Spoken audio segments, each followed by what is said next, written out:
Hey now, what's up, everybody? Good evening. Welcome to the second streamers panel that we've ever done. The first one, to give a little bit of history of how this came about.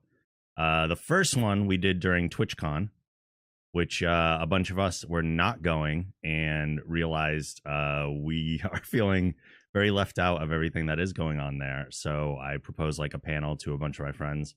And we kind of did like a not at TwitchCon panel, and it ended up being a ton of fun. It was kind of a super vulnerable, laid back night where it was like casual conversation. But there are a lot of opportunities. There are a lot of times on Twitch where it goes kind of against the etiquette to be like, "Hey, I'm a streamer. Please help me. I'd like to get bigger and better, and I don't know who to talk to, and you're the people that I watch, so how do I approach you about it?" So a lot of people said they really liked that first panel, and it seemed like a good thing to keep doing. So starting with this one, and then hopefully every month, we're going to keep doing panels like this kind of on different themes. Not even with the intention of setting up a theme for this one. I realized after the fact that not only do we have 3 Canadian streamers, but also 3 full-time streamers. So it's definitely a good thing to talk about for this one. But we're also planning some panels where we're going to have just community managers and mods on for people that are interested in getting into that. We're going to be doing another panel on mental health and streaming, which people ask that we specifically do. And I have some people in mind for that. But this one, we're going to focus not only on the full-time streaming, just all the other things that you guys do as well. So I know chat can see you guys, but welcome BlackPyreTV, Mopgarden, and Kyente. How are we? Good. It's funny because we're looking, it looks like Pyre and I are in the same room. He's just above me. Yeah. How you doing Buddy. down there? It just extends downward, yeah. That's funny. I'm good. How are you? Doing wonderful.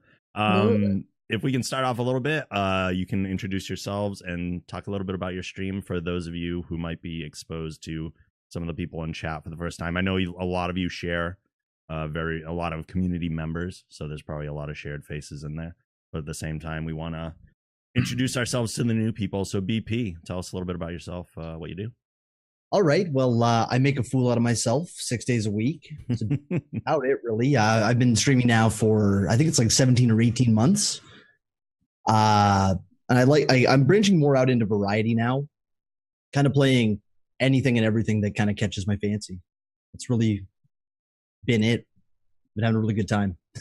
Excellent. Mop. Hello, my name's Mopgarden. I'm a full-time streamer, have been for 2 years in the summer, I think, in April. I play a lot of Counter-Strike and Siege, but I like to change it up. And I've been playing like Mario, and I'll play anything. I get bored with one game, so we'll do whatever. I'm jealous of everybody playing Mario right now. It's so good. Oh my god, it looks so good. Kyente. I'm a professional Sea of Thieves streamer. The game's not yet. I'm professional at it already. I can promise you that. Redicaster, I've been on Twitch for like 4 years now. I can't even remember. Been full time for 2 years now. Outside that, myself and Bunhead What run Twitch Winnipeg, which is the community meetup for our city, which is sponsored by Twitch. And I think that's it. I do variety casting though, like completely, but like not just games. I do IRL, I do cooking, I do music, dancing, whatever's on Twitch. I've probably done it. Yeah. Some of my favorite stuff that you do is the IRL stuff, actually, like the corn maze you guys did and everything was wonderful. Oh yeah. it's like my favorite. IRL is an amazing category. I won't say it's ruined. It's just been it started off bad on a bad note with notable streamers ruining it, and then so gotta bring it back. Has a bad rep.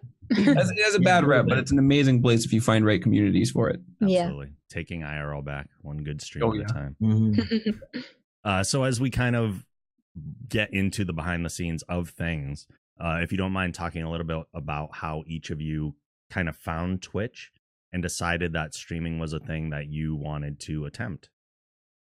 And we can go in any order. So I started first, so I guess I'll start here. Sure. So I was working a sales job. I was working at Good Life, which is a fitness chain here in Canada, and I was working like 80 hours in the sales department, and it was killing me slowly. And you'd come home each night and you'd kind of hate what you did because they would really push those numbers, and they'd push sales at any cost. It doesn't matter. You've got to get these sales. You've got to hit your numbers. And a friend of mine had talked about Twitch many, many times, and he said, you should try it. You should go on and see what it's about, what you can do on there. So I tried it, and I didn't know the rules at the time. So like I had started up a stream where I was playing Black Desert Online, which is a very AFK game. You can go away, leave your things running. So I was like, I'll stream this. And I hit play and I went to bed. I thought you could do that. I had no idea. But a couple people stuck around, and I had met some amazing people, and I kind of grew from there. And now it's so foreign to me because I never thought I'd be doing this. Like I'm almost 29 years old, and I play video games online with my friends. It's a wild experience. It's really, really cool. That's awesome. Yeah, I love it, honestly. I guess I'll go. I was told by a friend that I used to play CS with, you should start streaming, and I was like, not really for me. They linked me a streamer I wasn't too into, and I was like, whatever. And then a few months later, I played a game with Tim the Tapman, and was like, oh, this guy's pretty cool. Oh, he makes like all this money, like, kind of like the usual, like, interesting. Sure, and I was like, well, I'm playing games anyway, like, why not play that? Also, like, I'd browse through Twitch, and I was like, there's so many like I just want the female representation to be like, there's just girls that play games that are normal girls, and like, this is just from like playing Counter-Strike since I was like 12 years old or whatever. Like, everyone made everyone seem so like such mythical beings, the female of the internet. And I was like, I just want people to know that there's girls that are just normal girls, and we just like games.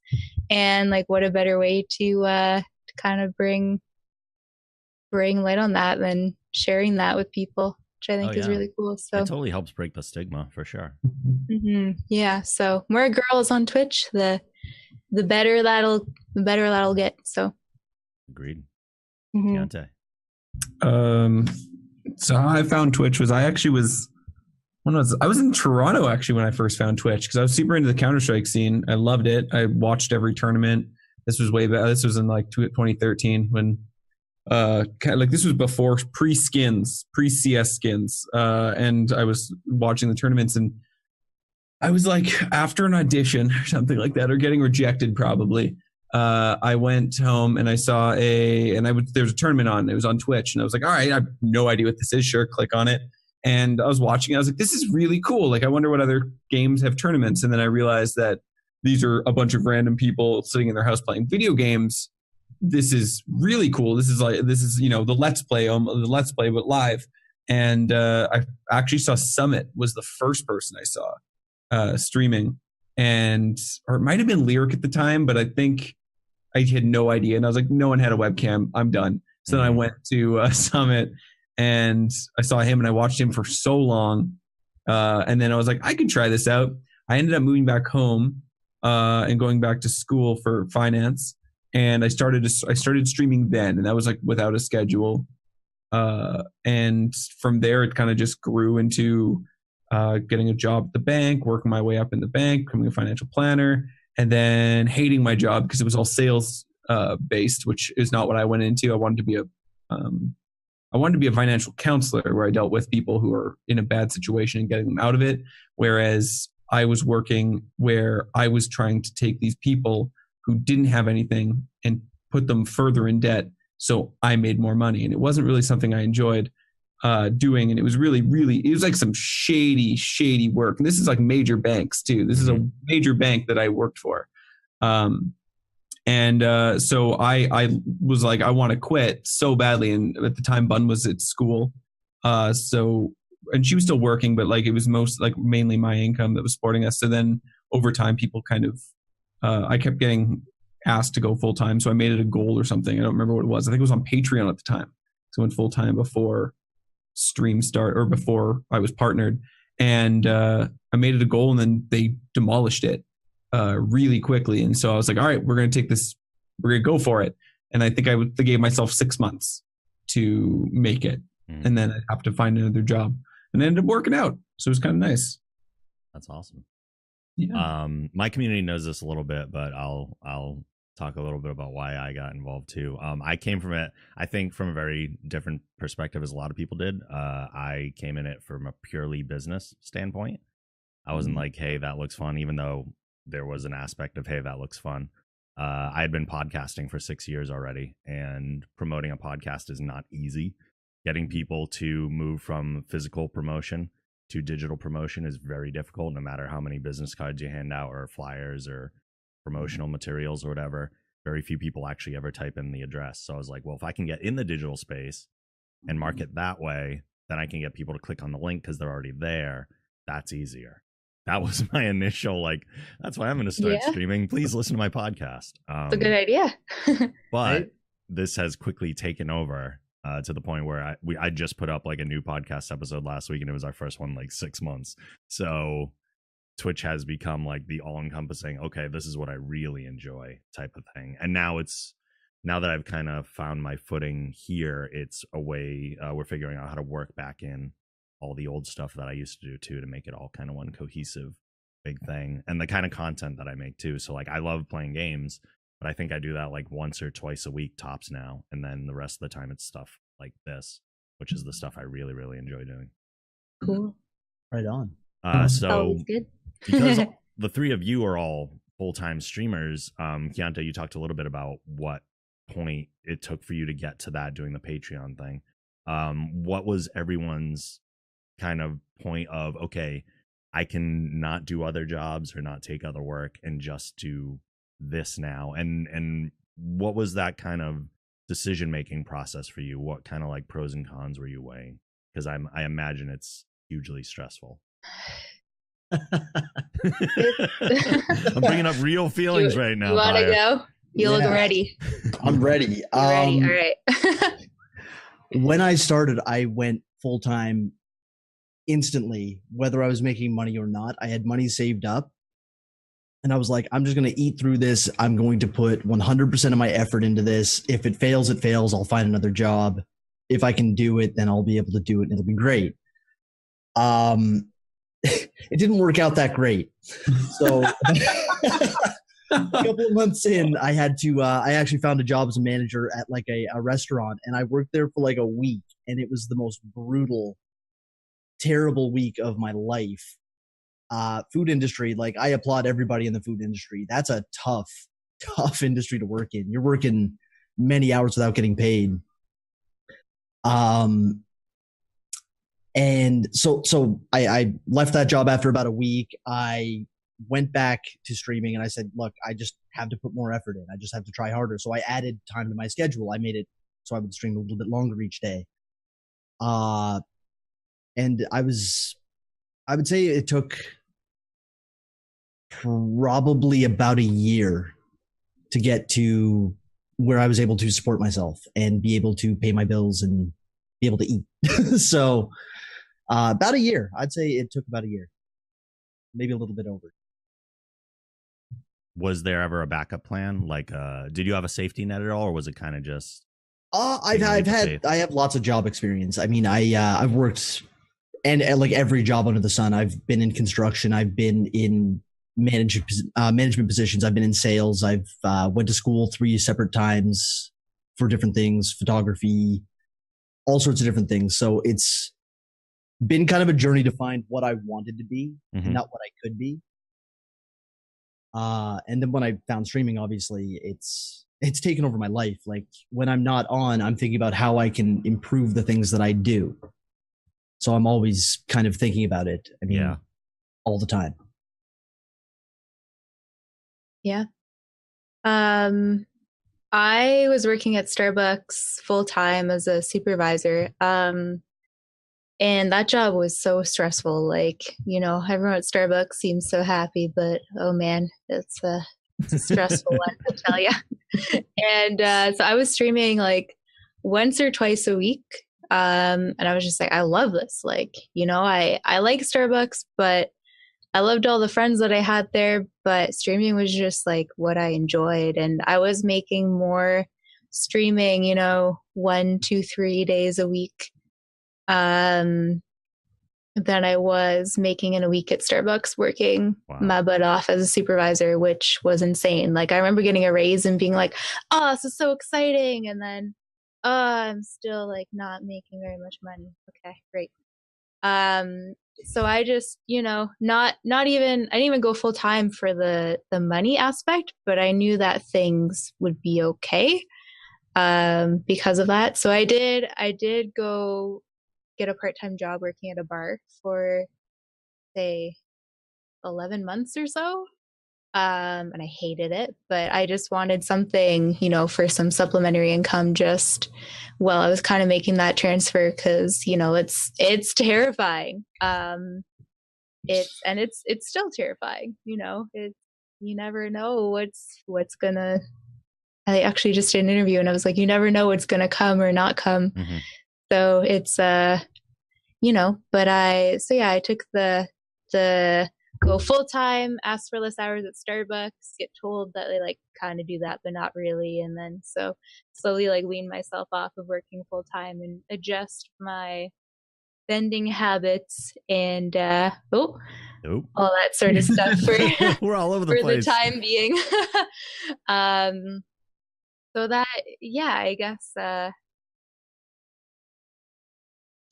took it very slow. It took me 2 years, I'd say. How long have I been streaming? I'd say 2.5 years until I went full time. Oh wow. It's a dangerous thing. It's a dangerous thing. I definitely don't recommend it to anyone. Pyre, you're very daring. So even having streamed for almost 4 years, I still don't feel fully comfortable ever doing it. So. Oh wow, really? Yeah. 100% agree with you on that one. Like, I don't think I think I'm there's a couple adjusting your problems. cameras too while you guys are talking. So Right. Like, I think you're totally right. Like, it's a scary thing, especially not being like. I think there's a problem with when you go full time. There's a lot that you're relying on, which is audience. Like, you're relying on your subs and your viewers for your income, which is terrifying. Especially when it's a smaller community. When you have a smaller community, it's not a wide range, it can be scary because you have no idea what's going to happen. I mean, I wanted to point out something that Pyre said, which was very funny because I thought it's exactly what I wanted to bring up today, which was, all he does is think about when he's off stream, all you think about is working. Oh my God, yeah. On stream, all you're thinking about is working. And I mean, I know that this is your thing. This is your talk show, but I wanted to ask a question anyways. Go right ahead. No, please. Like, do you feel like what's the stress level there? Like, do you guys do other hobbies? I mean, I know I teach too, right? What's that? I'm a teacher. Too, right? Yeah. Okay. Like am I allowed to say that? Yeah, no, like absolutely. No, okay. My community knows. No, I'm an elementary teacher. So right. I teach 3.5 days a week myself. And then I do the amount of things I do. I do this. I go to cons all the time. You guys saw some interviews before the panel. So I'm a journalist. I do podcasting. I try to do YouTube content as much as I can. Basically, if I'm not working, I feel guilty. Is what I'm saying, and I feel like that's a common streamer thing. Yep. Oh, absolutely. Do you guys ever like what are like your hobby? Give me one hobby. Do you guys have a hobby outside of streaming, or is streaming your job and hobby? It's kind of an interesting thing. It's an actual question I have because I struggle with this. This was something I struggled with for years, and to the point where I remember like probably a year ago, I broke on stream, and I went crazy in a sense. I actually had a mini breakdown where I couldn't handle people. Anything anyone said affected me in such a deep way that I couldn't do anything. And I finally I got hobbies now, and I take time away from it. But that's something I've noticed a lot of, especially full-time streamers, like you guys and other friends of ours, where if we don't have something to do outside of streaming, you actually you're going to burn out eventually, and you need to it's like a kind of a bomb, ticking time bomb. Eventually it's going to break, and you need something to diffuse it. That's very true. Well, it's one of those weird things, right? Because you look at gaming and you're like, this is my hobby and I get to do it as my job. And then it's like, well, what replaces my hobby spot? I don't have a hobby anymore because gaming was that. Yeah. And now it's you're all encompassing everything, right? So, I mean, I personally don't have a hobby outside of gaming and streaming. I want to take up music again. I want to get back into guitar and playing some of that stuff, and maybe learn singing more for my audience than myself, just because I feel bad for them that they have to listen to me. But no, I mean, I don't really have a hobby outside of this, and I don't know, Mop, do you have a hobby outside of streaming? Or I don't know. I've just been sitting here thinking, and I think I've been asked this before on stream. And I'm I in my spare time, I hang out with Buster. I go for walks, a decent amount. I love just nature and walking. All the animals and stuff, but it's not really a hobby that I just go do after stream. I don't just go pet squirrels or something. That could be a hobby. I you know what? If there was someone you could have a hobby like that, it would be you. Yeah, it's true. For fun. But I don't know, especially now that I've moved, kind of how I used to take time away from stream was to hang out with my friends, but I moved to a new place where I know nobody. So, I end stream, I kind of go watch TV and pet my bunny, and I go to bed. I don't know. It's honestly a little it's fine for now, but I feel in a few months I'm gonna be it takes a toll out of my house, Definitely. So, definitely. Yeah. I mean, and I think one thing that you talking about walking and stuff, I don't see that as something that you can't consider.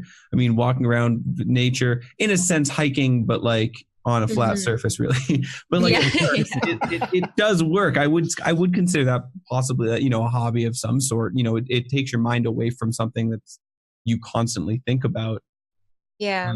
I feel that does work, but I know what you mean, That's especially with the wake up, stream, go to bed. I mean, I'd go out I love jogging, and I actually love it, waking up early at 5 a.m. and going for a run. I used to love doing, but as soon as it gets to October here, it turns to impossible to do that outside until March. So this winter I've had an entire week where I didn't leave my house. I didn't leave the apartment. And I realized afterwards I was hecka squirrely. I got very cabin feverish. I was freaked. Yeah.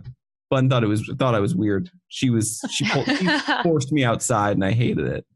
Is that when you had to go get milk? I had to go get milk. Oh man, it's awful. Having to go and get milk at one point in my week. That is the low point. That's my low point. I have to get milk. It's so easy to do that as a streamer, though. Yeah.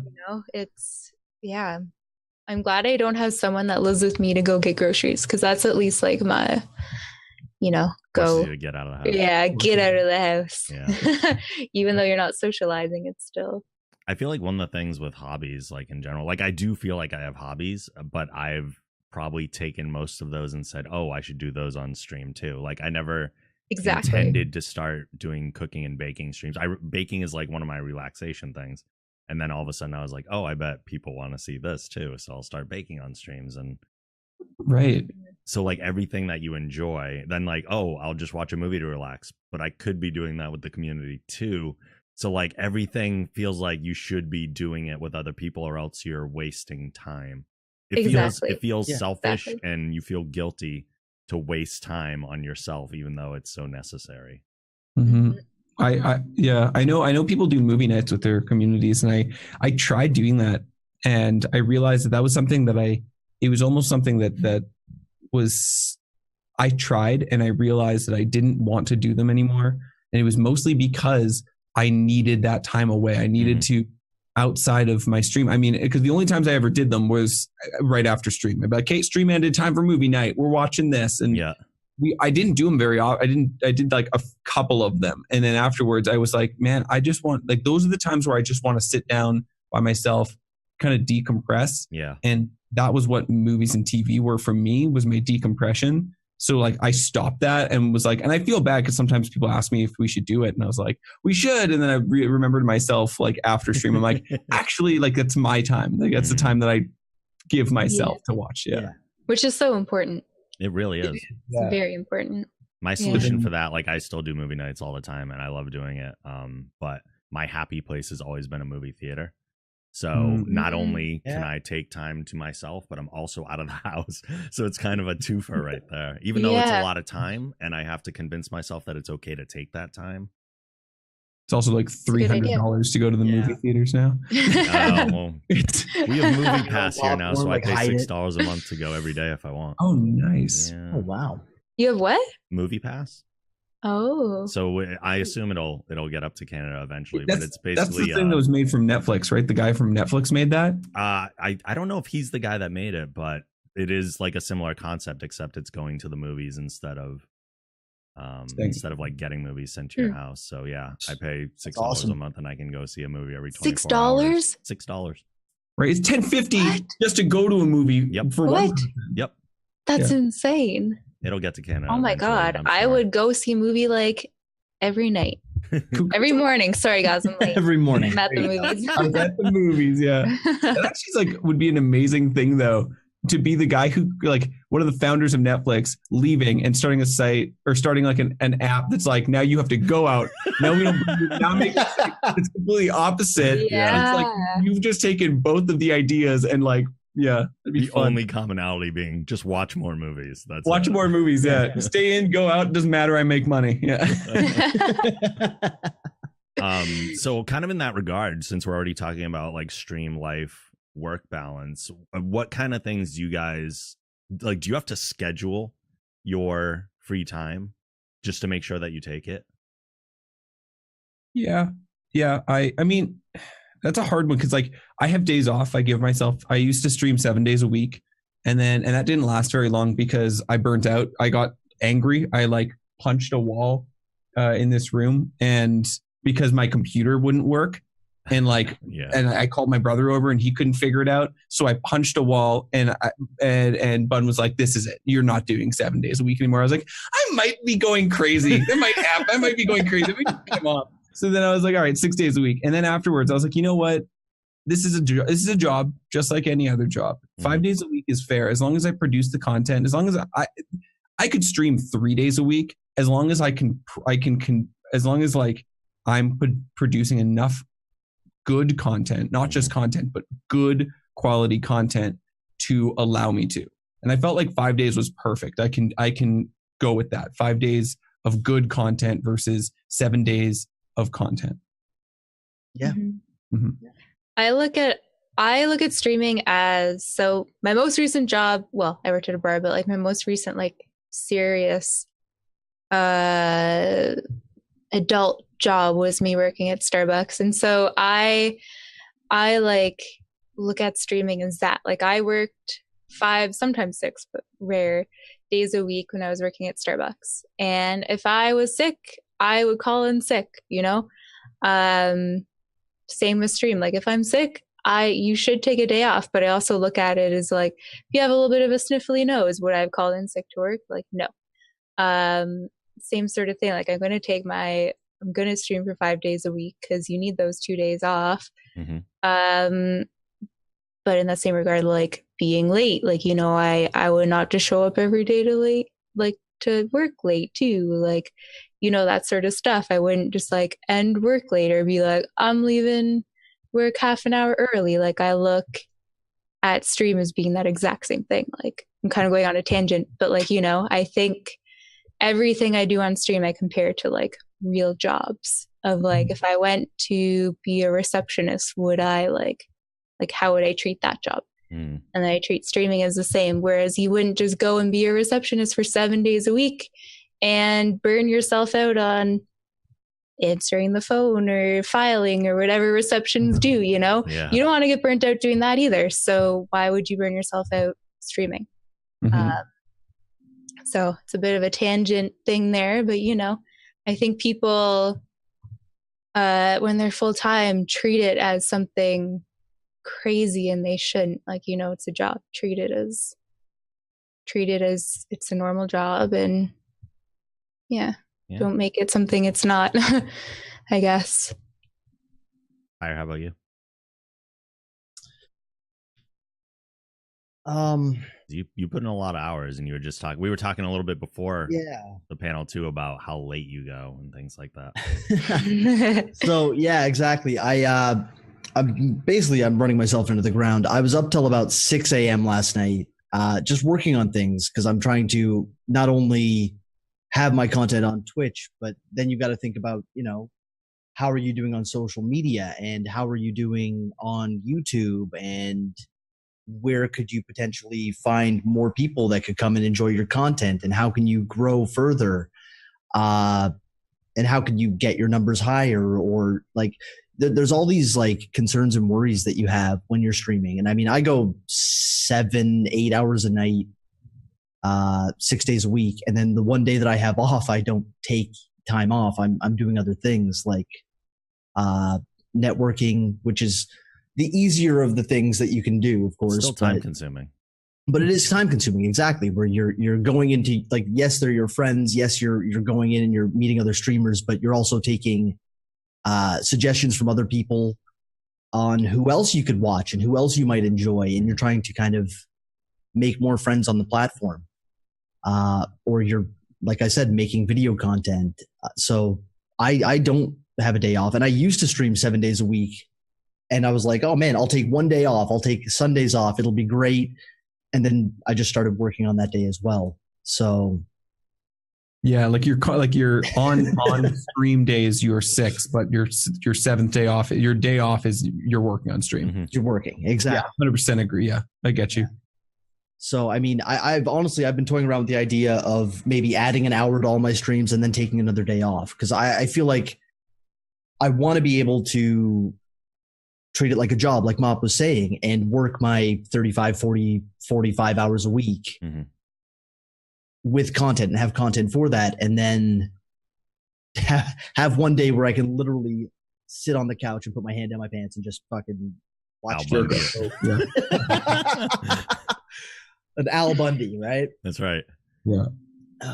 That's true. I mean, that's a tough thing when you spend a lot of your time, like your days off aren't days off. They're spent most of the time doing work or thinking about stream, right? You're not like, there's never a time. I mean, today today's my day off, and all day I was doing, you know, I was learning piano. I've been trying to teach myself piano and stuff, and it's been going great. And every time I was trying to learn something, back when mine was going, well, why aren't you doing this? Well, why aren't you doing this? Why, you know, you got this tomorrow, so are you not preparing for this? Like, do you have tons of stuff you have to do for stream in the next month coming up? Why aren't you doing that? And I was like, and like, I almost I struggle to enjoy my days off even now, just because I'm thinking of stream and wanting to work on stream so badly. And it's this difference of like passion and love mixed with like anxiety and like, you know, like fear of destroying this career you built for yourself. Mm-hmm. Yeah, exactly. You're like, if I take off that extra day, everyone's going to be pissed, and they're never going to come back. They're going to sub because they think you're not committed and you don't try, and you don't actually care about your stream. Like, yeah, that's always in my mind. Honestly, it's like, you know. That's the reason why I haven't pulled the trigger and taken another day off, is because like, oh man, I'm going to come back after my 2 days off, and I'm going to have like no subscribers, no one's going to come in, no viewers, I'm going to have nothing, and I'm going to start from the bottom. That's true. I mean, I took Yeah, I took Monday. I've been off since Monday because I was at a conference. I was speaking at a conference, and like the entire thing, I jokingly said this, kind of serious though. I was like, "Oh, this is my vacation." I worked this entire week just not on stream, and Bun's yelling at me. She's like, "This is not a vacation. I'm not considering this a vacation." But I spent the entire time, and I'm like, man, I'm not streaming. Like I'm not. Well, actually, I did stream in it. I did do a little stream of my panel, but I kept thinking to myself, man, I should like.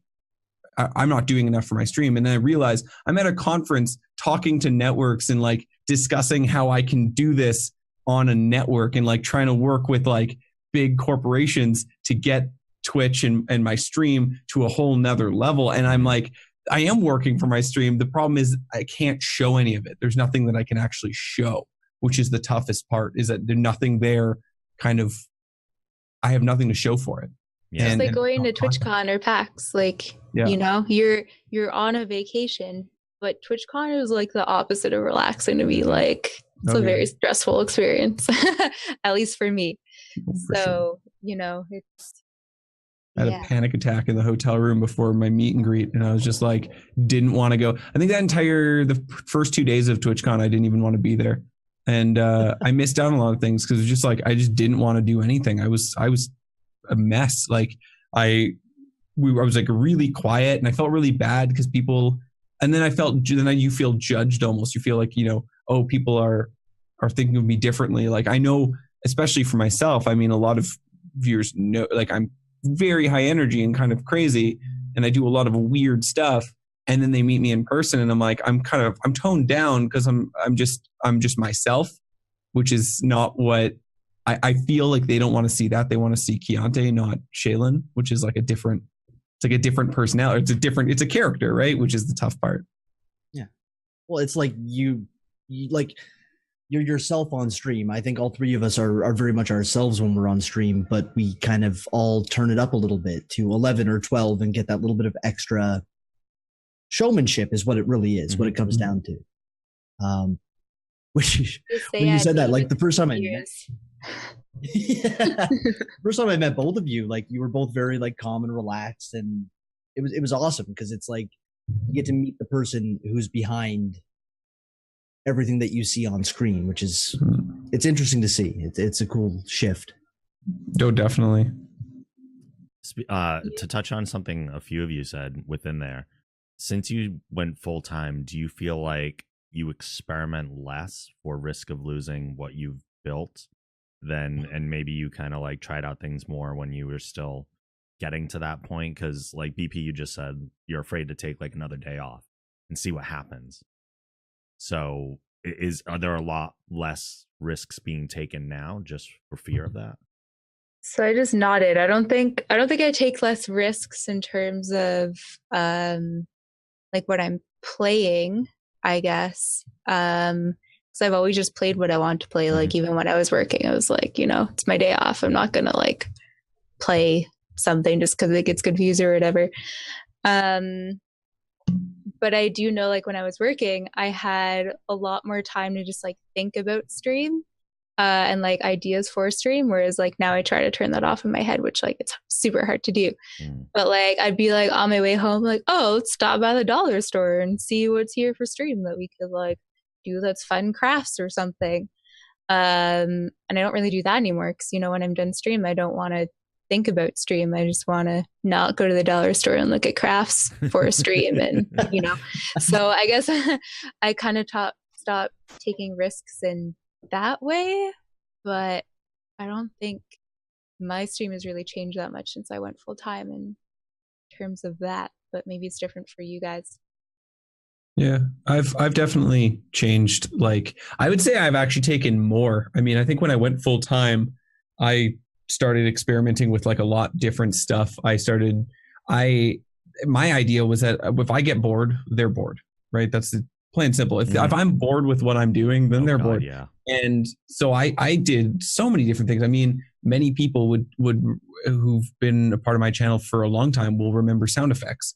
I got rid of sound effects because we grew too much to the point where sound effects were killing my channel, in my opinion. Like they weren't killing my channel. They were killing me inside because I didn't want them. So I got rid of them and I changed it up. And I was doing different dance stuff. And then I swapped it. I was doing a thing called White Girl Wednesday where I drank and acted like the most basic Valley girl alive.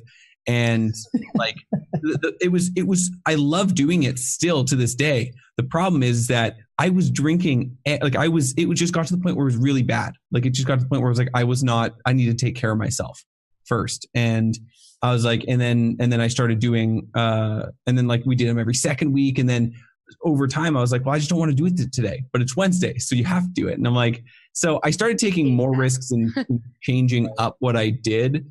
But some of them, like, you know, with disregard to like whatever the backlash of it was, because if I'm bored with it, then you're going to just eventually be bored of it, and you're going to be bored of me. Mm-hmm. So whenever I felt like it was not fun anymore, I just stopped, switched it up, and dealt with the repercussion, which is usually pretty limited. It's usually a very vocal minority who's angry and then forgets about it, and then is over it. As long as you can be entertaining, nobody really cares about specifics, I don't think.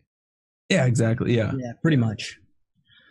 When I went full time, I was still taking risks. I started to take less at one point, especially when the achievements rolled out, in like that crippling fear of I'm so close. Mm-hmm. If I could misstep and lose it all, it could all crumble around me. It's only in the past, I'd say, month or so, about the past like 40 days, where I stopped caring. I've stopped putting that pressure on myself. Yeah. Oh my God. Oh, you're ready. You're fine. It's gonna happen. Right? That is exactly what happens, dude. Exactly what happens. So I got to that point. There was this huge shift. I'm like, you know what? I like Portal. I'm gonna play Portal. I found The Witcher. I was like, oh, I'm gonna play The Witcher, and like, I've been so much happier. It's like this weight has just been lifted off my shoulders. I'm like, people are going to come if they want to come. If they don't come back, it's not the game, it's me. I've got to be more entertaining. I've got to find ways of capturing interest and keeping people around and making friends. So I'm just going to do whatever I want to do, and it'll be great. Mm-hmm. Definitely. It's been so freeing, dude. I think it's so important as like streams of all of our sizes. Like, I mean, not like big people like the doc or whatever, because they're there. This is not a good example because people are there for the doc. I was gonna say like CS pros, like people are there to see good CS gameplay. So then if they switch, they lose all those people.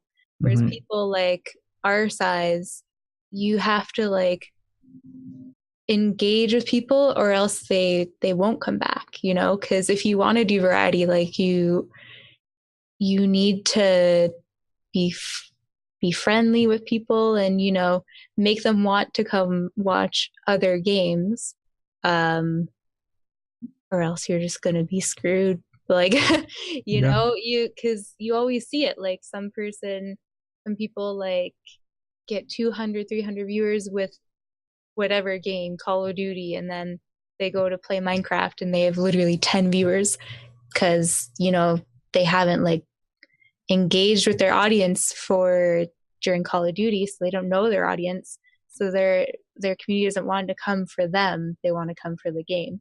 And I think that's such an important thing for people starting out to realize, is like, you know, you aren't gonna make everybody like you, but you know, make sure that you're likable so that people will come back no matter what you do, I guess.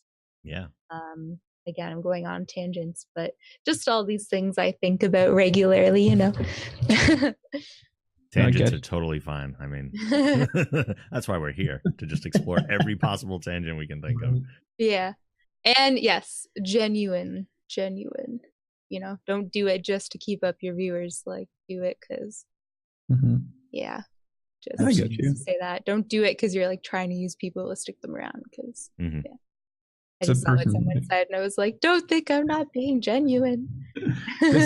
just fake it, you know. Oh no, I love you all. Don't worry about it. Trust me. I think if you were to fake it, people would know. So that's No, I specifically tell people I hate them in chat all the time. So it's totally. I try to be as genuine as possible. I make sure certain people. They know who they are. They know who they are. I let them know really quickly. I'm pretty sure I asked him to be banned in your channel already. So. In mine? What? Or Rob's? All three, I believe. I've already asked at this point. It's always fun to be like, there are two people in chat right now that I can't stand. Two people. You don't tell them who, though. No, don't never. That way they have to figure it out for themselves. Yes. Everyone's like, oh, now I'm all self-conscious.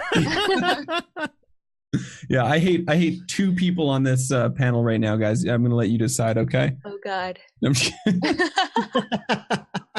no, it's this weird. But truthfully, like you're right, Mob. Like the whole like personality being the single game streamer versus the variety caster. The variety caster has to have an actual personality. They can't just be really good at this one game. You can be amazing at this one game, but you still have to have an engaging personality that people want to be around and hang out with, in a sense, or like watch and be entertained by.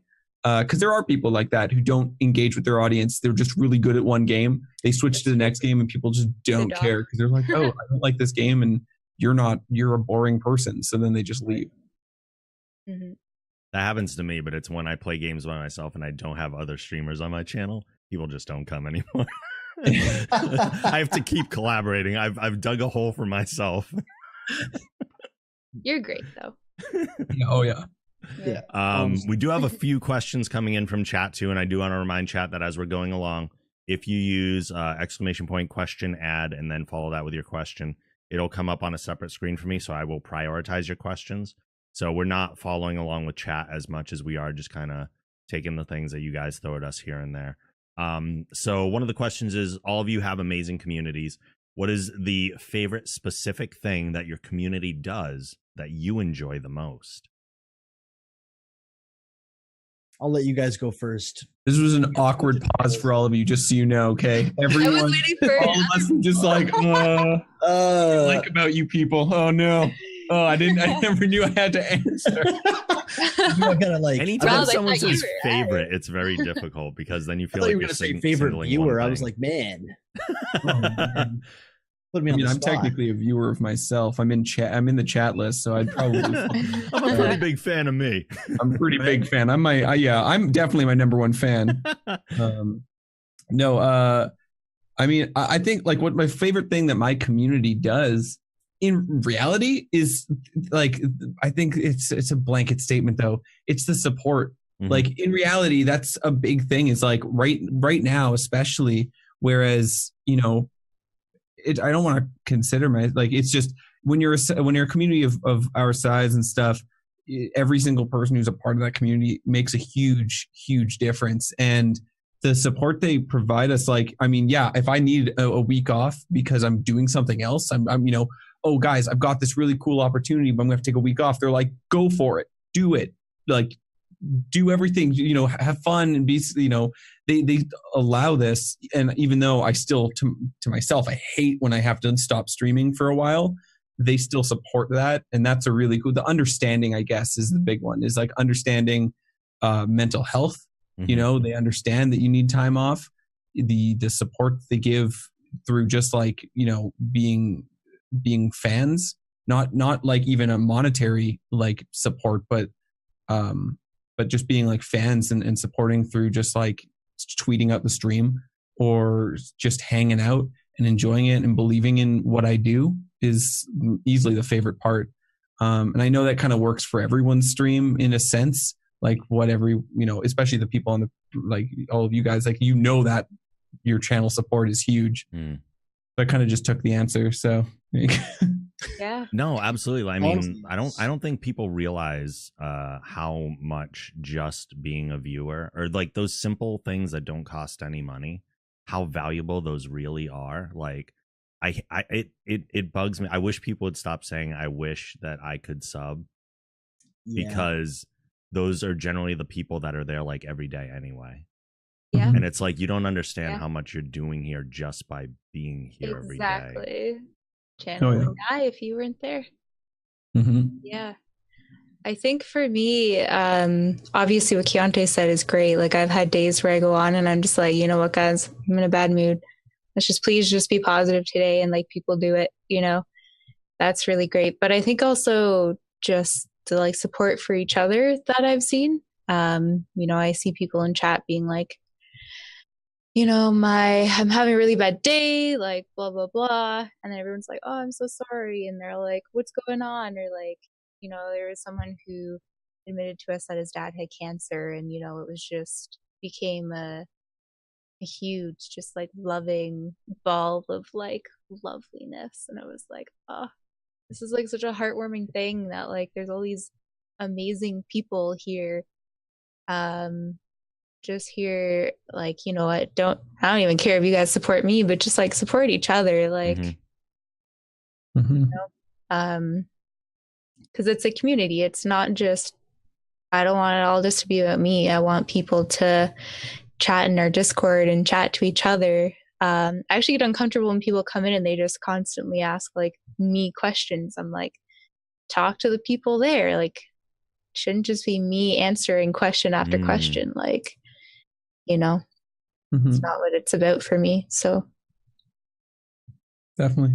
And I mean, I think you said something really great was the whole, you know, support each other and stuff.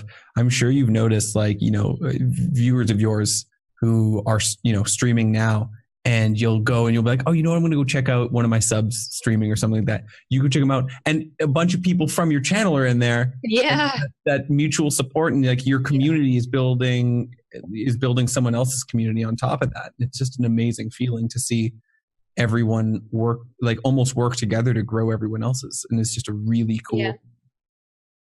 That's actually exactly what I was going to bring up, was the support of not just of my channel, but, you know, seeing the people that I see every night, and then I go to like a random channel and I see people throwing around my emote, and it like it's a weird feeling that like you see all of these names of people that you know and people that you're friends with, and they're supporting a friend of yours. And like, I've got to say, like, I know all three of our communities are kind of close together, and it's just really, really cool to, I don't even know what I'm trying to say, really. Like, it's really cool to watch them support each other and help each other grow and be there for one another. And that's honestly my favorite thing, is that if anybody's having like a rough time, I know that at least 10, 20 people from my community will try and talk to them and help them through it. And it's a really cool feeling. It's a really cool thing to see. Do you guys, it's interesting you brought up the kind of like shared community thing, because I definitely share a community with a handful of streamers too, to the point where we've been accused of being like a clique.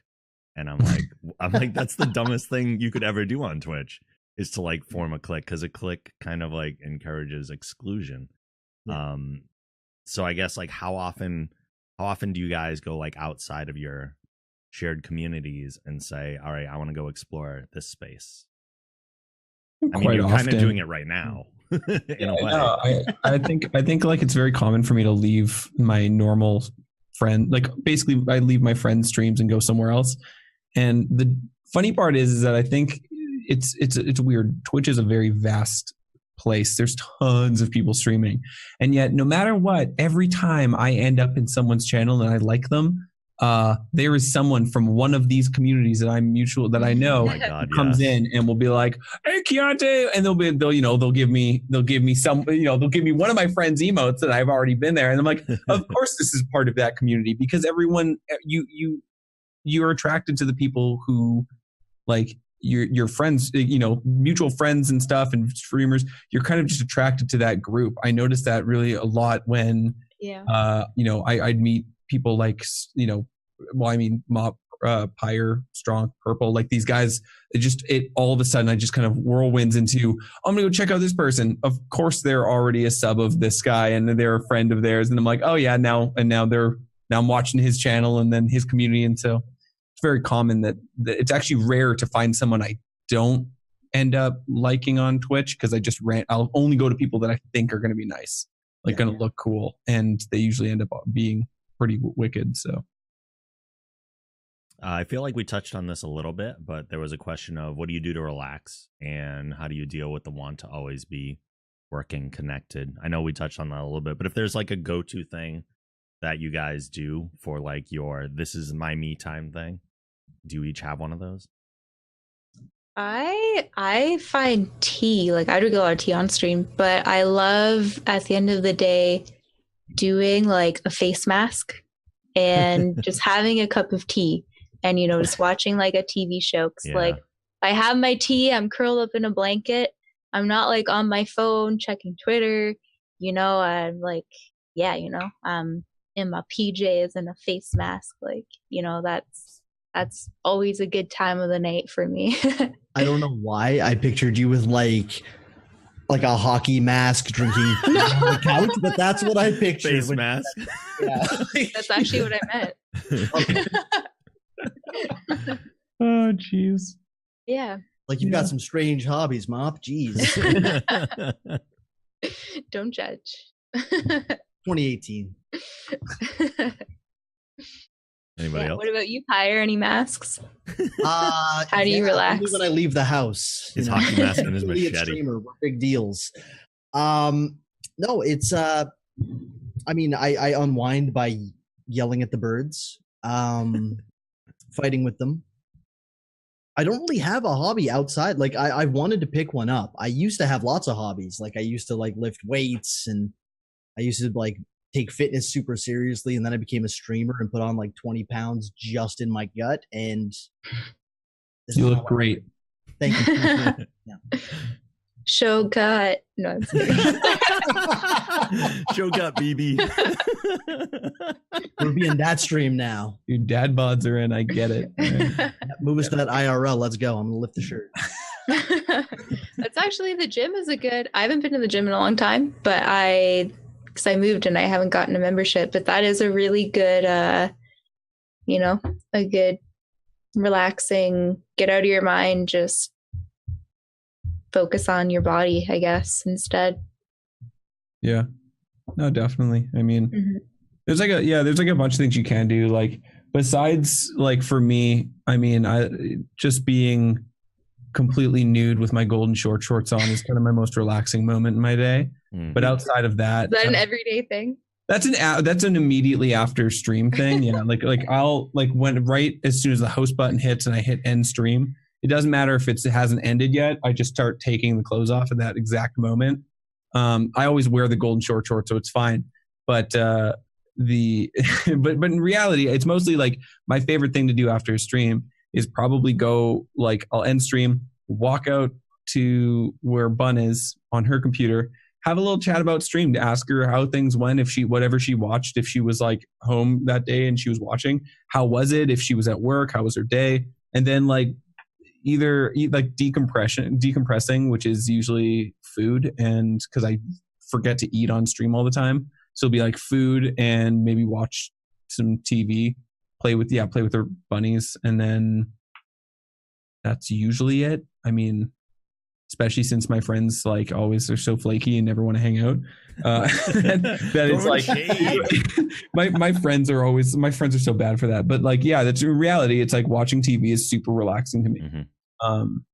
And just, being outside of this room just for a period of time, even if I know I have to come back here, shutting everything down and almost like airing it out. I know I don't smell. It's just, I don't like, it just feels like I'm streaming when I walk in this room. So it's like, I like to almost open windows and just like cool it down, because it does get hot in here as well. Oh yeah, I'm sweating actually right now. Yeah, like exactly. So it's like, I mean, I'm 2 PCs, lights and stuff like that, and then just like fabric on the walls, which is just like just so much heat. So opening the windows and stuff, and then leaving it for a period of time. I can always come back and maybe do some work or play some games, even if I feel like it, or watch a movie on my computer if Bun's busy. But yeah, just leaving it for a bit. Do you guys you were all gamers prior to streaming, correct? In one form or another. Do you ever worry, or has it ever creeped up on you that you've taken your hobby and made it a profession, and now it's taking some of the enjoyment away from it? Sometimes, yeah. I mean, that's kind of what I was saying earlier, is like, it was your hobby, it's this thing you're passionate about, and then you turn it into your job, and then it's You get that kind of, oh, I don't want to play games. If I was going to play games, I'll stream it. Why would I play games now? I may as well go live with it. So you kind of like occupy yourself with other stuff, watching things and decompressing. But I mean, no, I still absolutely adore video games and everything that they are and everything that they let you do and explore and see. So, I mean, I haven't lost any passion for it. If anything, I've become more passionate about it because now I get to share the enjoyment that I have with others. Do you ever feel like, I mean, I was actually, we were talking about this earlier, like right before stream started, was not being able to play games that if you get into a game, you can't play that game off stream because you're like, well, then I'm missing out on content that I could be producing for stream. So does that affect it at all? Or does that like kind of make you hate it sometimes where you're like, I really want to play this game, but I know I shouldn't because I've had that feeling myself where, yeah, like I've wanted to play a game and I'm like, oh, I should play this game right now, but I can't because stream's gonna get mad if I'm on to the next part. And especially if someone gifted it to you. Like I just got gifted Mario and I'm like, I want to play it off stream so bad, but like that's a super like rude thing to do. Like, hey, thanks for the gift. You don't get to watch. Like, this is for me. Yeah. Yeah. So yeah, I don't know. I think back to the question, just a thought. One thing that kind of sucks that I struggle with is like, I love CS. Like I've always loved CS.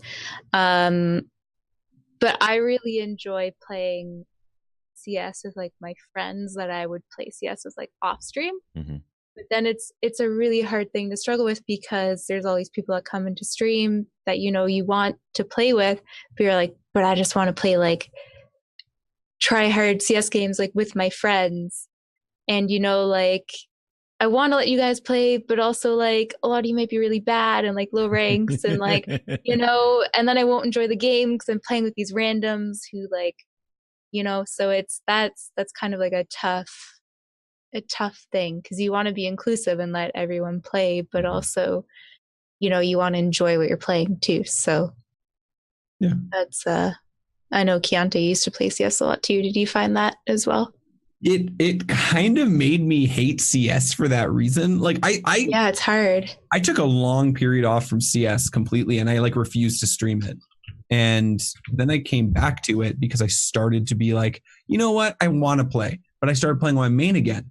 And then there was the whole like need of upset or like fear of upsetting people if I didn't want to play with them because I wanted to try hard or something like that. And so then I'd end up switching to my Smurf, which is at this point literally one rank difference now. Mine too. And I'm like, man, like I just want to do some CS games and like try hard. Even like, I mean, I used to solo. I soloed like up to Supreme basically. So I wanted to. People don't enjoy that. Right, like I enjoy doing it because I like meeting new people in game. Because I mean, I say this because it's like it's kind of true. I mean, I don't know how much you get it, but I'm sure you do. But like solo queuing as a guy is a lot easier to deal with because you don't.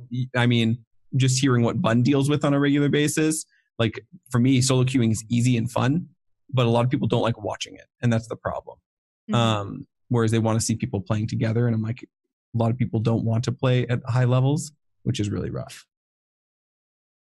Yeah.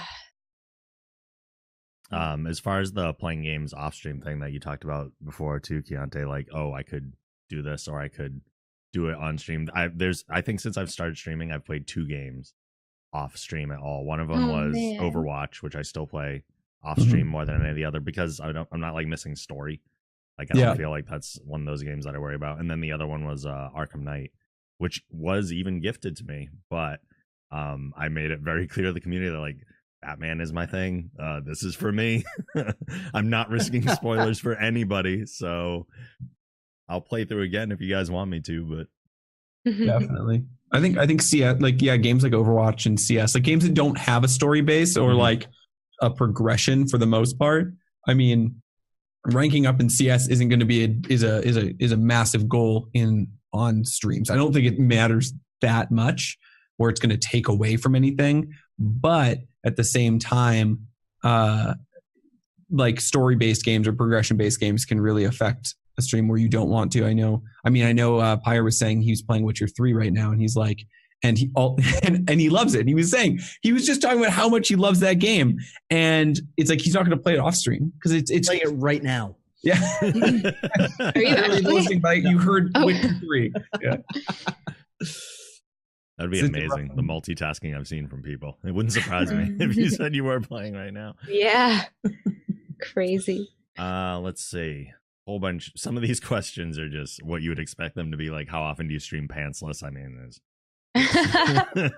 I've never streamed pantsless. I hate to disappoint. Fine pants. As much as we joke about it. Yeah. Would you consider like short pants? Because then I stream pantsless every day.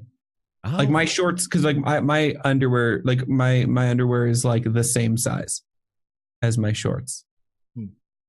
That's fair. I've got my like I'm wearing pants today because I felt like I had to be professional, but I've got them rolled all the way up past my knee. Okay, are your legs as sweaty as mine right now, Pyre? Because my legs are so sweaty. What is up with pants, dude?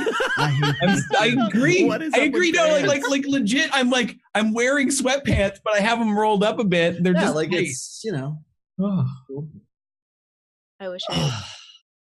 Now I have to add that to the quotes. I mean, I'm always jealous of Mop, to be honest, because Mop, you'll wear long sleeve shirts. And that's baffling to me because I'm I don't know so cold all the time. I don't understand how that's possible. I will wear a long sleeve shirt and have a blanket on my legs and still be cold. And I will shut the door to my stream room so that it keeps the heat in and still be cold. I have my windows open at -40 just to keep it down. I'm boiling hot. You're crazy. When I started today, I was wearing the Twitch sweater. That came off real quick. Real quick. You had that on when we started this, right? Yes. Yeah, okay. Because I saw you take it off earlier. Yeah. So I was like, I can't do this. I'm already soaked. Mm-hmm. He's moist. Not just That's sweaty, everyone's favorite word. Then a moisture over there. Let's see what else. How many times do you check if OBS is off/closed when doing other things on your computer? Oh. That's a very sexual question. Other things. Right? And I will answer that extremely honestly. Never. I like to gamble. All right. I like to gamble. I like to risk. Roll the dice. We talked about risks earlier, and I really enjoy that. Actually, what I like to do is I like to close my eyes and then start opening apps on my stream PC. And if it just happens, there it is. All right. And then I get a 7-day ban and I get a quick vacation out of it. So nice. Right. You just wake up and be like, do I still have a career here? Am I still on Twitch? Okay. Right. You I think you get a max of, I think it's like 3 strikes and then you get a permanent. I think it's a 24-hour, 7-day, 1 month, and then a perma. So I still got 3 chances. We're fine. Yeah, I got 3 chances. Generally when I'm doing realistically, when I'm doing I don't know, I guess I don't really do anything on my computer, to be honest. I'm sorry to chat. It's kind of a weird thing to talk about, but no, not generally. I don't generally look up if OBS is on. I just look up and see if my webcam, if it's got blue rings on it, I know that I should yeah, true, about to do. True. I shouldn't be spreading my legs at that point. Yeah. Actually, to be fair, I might be streaming normally. And actually, in that case, that might be just a standard stream at that point. We just call that Tuesday on Kyente stream. Nothing out of the ordinary. It's true. It's sad, but true. Related to that, is there a stream that you've done and kind of taking risks and doing things off the norm? Is there one stream that sticks out in your mind as maybe the weirdest or most off the norm that you've done? Yep. I have multiple. But yeah, I have. So I used to do a thing. I remember when I first started streaming, not first, this was in the first apartment that we were in. So this was maybe less than a year into streaming. And I did a bikini stream because I think it was I wanted a C920. I wanted a webcam. Mm-hmm. And I made it a goal. And I put up goals on my stream, but I don't have donation bars or anything like that. I'm always just it's a goal for if we hit it, well, I'll tell you guys, I'll let you know.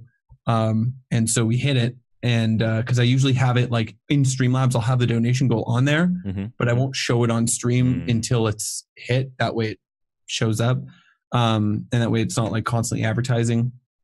But I had it was for $100 to buy a webcam, and I said I'd do a bikini stream, so I did one, and then I've since then done 3 bikini streams in total. That one was, I didn't have to have a shirt because that was before the terms of service changed. Second one was a terms of service change, so I had to wear a shirt underneath, and then they silently took that terms of service thing away, so I didn't have to wear a shirt again. So I didn't have to wear a shirt, so I wore a bikini. And that time it got a little weird because I was doing weird scenes with my webcam, and yeah, there's some clips. That one's pretty. That's the most like. That's the tamest one, I think. That's a tame wild one. The other one is like when I accidentally showed a little too much. Showed a little too much in the downstairs area. More than a bikini. Did you get banned for that? I didn't. I think it's just because my chat really appreciates me, and they are like, you know what, we won't report you. Nobody reports it. Yeah. Okay, in reality, I stand by that. It wasn't actually nothing showed. It was just that I mirrored my camera, so if I put my leg out, it would look like 2 legs are coming out, and I had shorts on, so I pulled my short shorts back, and it's actually my hand, but it looks a little like something else. So it's. Yeah. And when I was playing GeoGuessr, I was in Cambodia, and there was naked people everywhere, and I accidentally. Yeah. So the answer to your question is, I don't know how I'm not banned yet. I think that's fair. That's fair. I'm just like listing things. This is like this is a Tuesday for Kyente, apparently. He goes back to his channel after this. He's banned. He doesn't know why. Yeah. I don't think I have the Anybody else have like a, not necessarily like off the walls, but off your norm? I've accidentally showed nipple a few times. Was it accidental? Everybody's involved. I was trying to snap it out. Like somebody said, you won't, no balls, and of course I had to, because you're like, all right. I was provoked. I have balls. So I like pulled the shirt up, and like I was busy looking at the camera to make sure I could frame it properly, not knowing that everyone could just see me lifting my shirt up and see it like plain as day. So and that was even that was even the only time it's happened. I'm just an idiot. Like, it's fine. I'm pretty sure when I was like, it was like 2 a.m. and I was in your chat, it got a little wild in there. Pretty sure. Wild. Is that like your burrito? Like when you were like, I've had drinks. I've got burrito. Yeah. I spelled burrito like bovito, whatever that is. Yeah, that night. Mop, do you have an off the norm one? And no, it doesn't have to involve nudity like the others here. Like, yeah, I've totally done the same thing. Oh. Honestly, I don't know. I keep things pretty like usual. Yeah, I really can't think of anything, honestly. Maybe some people like in your stream would know, Rob, but yeah. Don't know. What about you? Me? Yeah. So I mean, I'm still not full time, so I can be stupid as much as I want to be. The weirdest thing I ever did is, so the day, I don't even remember what the category is called for eating on stream. Yeah, that weird, like that was the first of like Twitch's new strange, like, here's a category that you couldn't do this before, and now all of a sudden it's a category. And there was someone trolling that channel on day one, like by restreaming a YouTuber that was eating, but that person didn't speak English, so they were doing like announcing over it. And I was like, oh, that's a really good idea. So on day 2, they hadn't set the terms of service for this channel yet, so it was kind of free for all. So I streamed for 6.5 hours a bowl of Sour Patch Kids, and I played my podcast in the background so that they were talking to each other. They were social eating, and then it ended up becoming like mini performance art. So my hands would come into the stream every now and then and like grab one out, and then the bowl would move and I'd get like a cutting board and like cut one in half, and chat started dividing up into colors, and it became like this weird social experiment. They were like demanding the death of other colored Sour Patch Kids. It was really weird, but it was super fun. That's so good, actually. Yeah. It was like a really fun time. It was fun, but it's like Honestly. it's totally against TOS now, because now you have to be on camera. Yeah, that but you could do category. IRL. You can do anything there. You could, yeah, that's You true. can do And- all the Yeah. Sour Patch Kids you want. Yeah. I've come to terms with the fact that the TOS is just like small kind of guidelines that don't need to be followed for everyone. So you kind of just do what you want, and you just see if you get an email the next day from Yeah. Twitch. It's like the pirate code, right, Kyente? Yeah, Yeah. 100%. It's silly. It's almost to the point where, I mean, don't get me wrong. Like, I think there's some good rules in there, but it's almost as if instead of rules, it's just push the envelope until you get told that you did something bad, and that's actually the truth. Because like the amount of things that I've done is like, I know I was saying some really weird things I've been doing, but like I've done a lot of stuff that's just like pushes the envelope of what most people would deem allowed in a sense, but it's not against terms of service. But if they emailed me and were like, yeah, what you did, that was super weird, I'd be like, yeah, okay, so that's the line. But there's no specific line because people cross them all the time. Mm-hmm. Kind of rough. It makes it difficult to figure out how to make content. Yeah, that's kind of true. Let's see. Who influences you, stream-wise and comedy-wise? Both of these two, honestly. Aww. No, honestly. Like, I was there when I can't get my voice that high. I'm out. the thing is, Mop had found me in like a weird place when like it was before she was partnered, and it's like I was just starting out, and like I looked to these two for a lot of inspiration early on, and like they had communities that like when I was, streaming to my 10, 15 people, I'd look at that and I'd be like, wow, like I want to get where they are. I want to do what they're doing. And every day, like I'm getting a little bit closer, and then they get a little further. And I'm like, God damn, like I'll never catch them. But it gives me that goal to chase after, which is awesome. It's really good. And to like count them as my friends makes it that much better. It really does. Aww.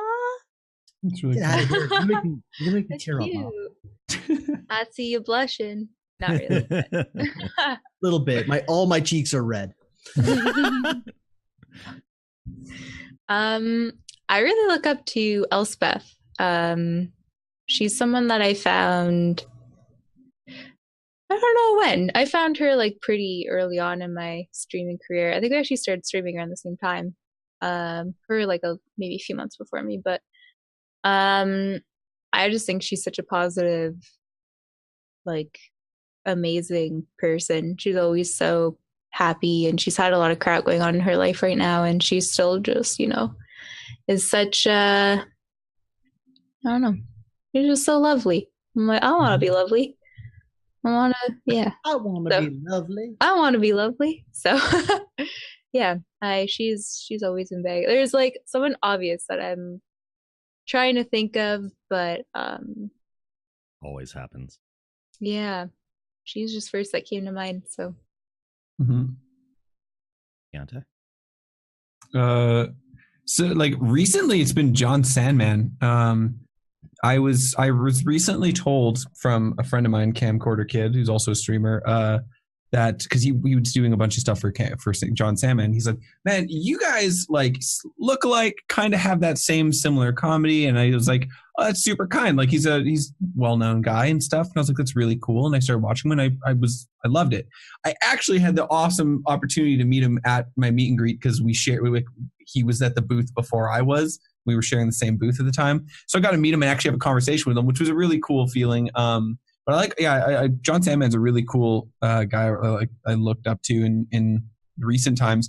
But like before that has been Co-Carnage is this incredible work ethic where he employs like a group of people to control his stream, but he interacts with his chat even at the level of his chat. Like he has 10,000, 20,000 people watching him, but he still comments and actually responds to people in chat, which is very not a common thing. And the whole stream setup, his alerts are based off the game he plays and everything, every like overlay he has like an overlay for almost every game he plays for the most part. Incredible stuff. And like he has a whole website with a forum that people can subscribe to. It's a really cool work ethic. Business side is amazing. So he's kind of this really interesting streamer where he's kind of created a business, like an actual business. He's not just a broadcaster. He's a business owner in a sense, and it's fascinating to watch. Comedy wise, Tim Minchin, because he's amazing. Bo Burnham, because most people know him, and I mean his inspiration is Tim Minchin, which is always great. And like Eddie Perfect, who's like this really, really not well known Australian. I was gonna say I'm not familiar with him.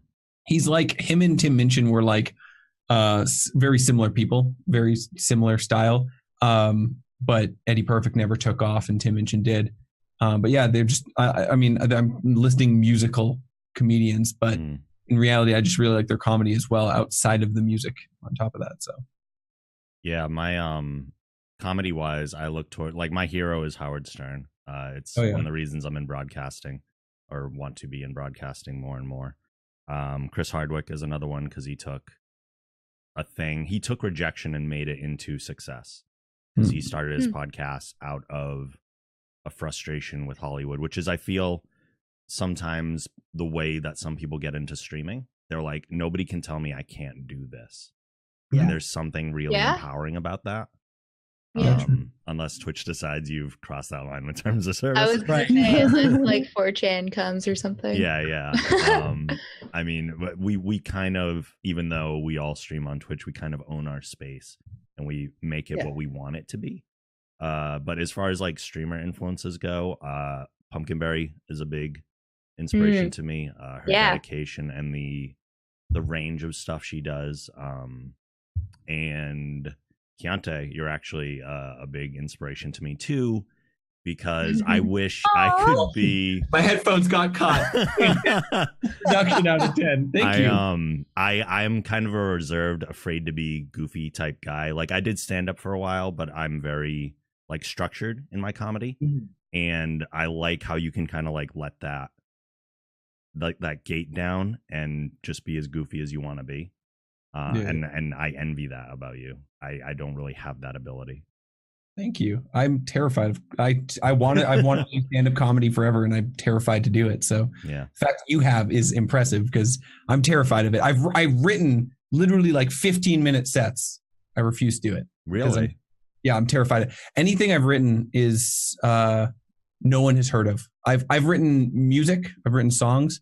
No one will hear them. I refuse. It's this weird thing. I can improv anything you want, but as soon as I have to write it down, it's a creation of mine. Whereas if it's improv, I can just blame it on improv for not being good. Whereas written stuff, do improv stand up. Well, I mean that's almost streaming in a sense. Like like a lot of it, I tell jokes. I mean, we had a thing, and not to go off here, but like we had a thing in my channel called #Kyente Ruins Jokes, and it was I would go through. People would give me a joke.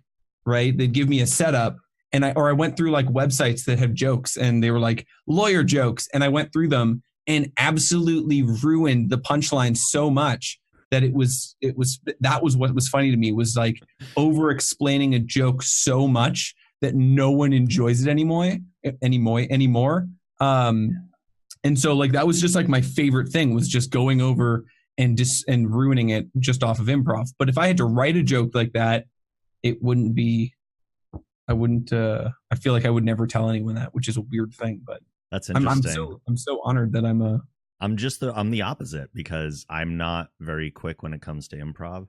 But if I can structure a joke and be in control, I have big control issues in general, but if I can be in control of my comedy and my presentation and all of that, I'll improv on stage a little bit, but having that kind of like list of bullets in my brain of all the points that I want to hit. And I will write out jokes word for word when I write bits. But then when I do them on stage, I'll only have them down in bullets. And hopefully that way it sounds a little more natural. But yeah. Yeah, definitely. Definitely. Like not having to write like the entire joke itself, but just the bullet points of what, almost like the setup, or like a couple words. Oh, similar to giving a presentation realistically. Yeah, if you want to freestyle, you have the cue cards and you have bullet points of them. You don't actually have the exact thing. You just have the main points that you have to make. And then you structure it based on the audience themselves, which is, yeah. And it's funny you say, kind of just, it's, I use it as, here's a barrier of someone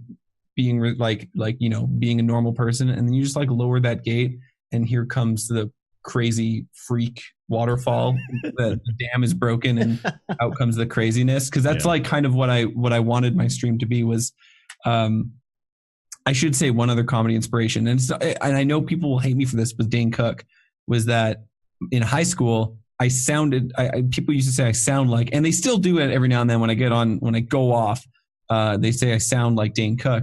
And they say like, you seem similar to him for some reason. But it's just like that craziness, that outrageous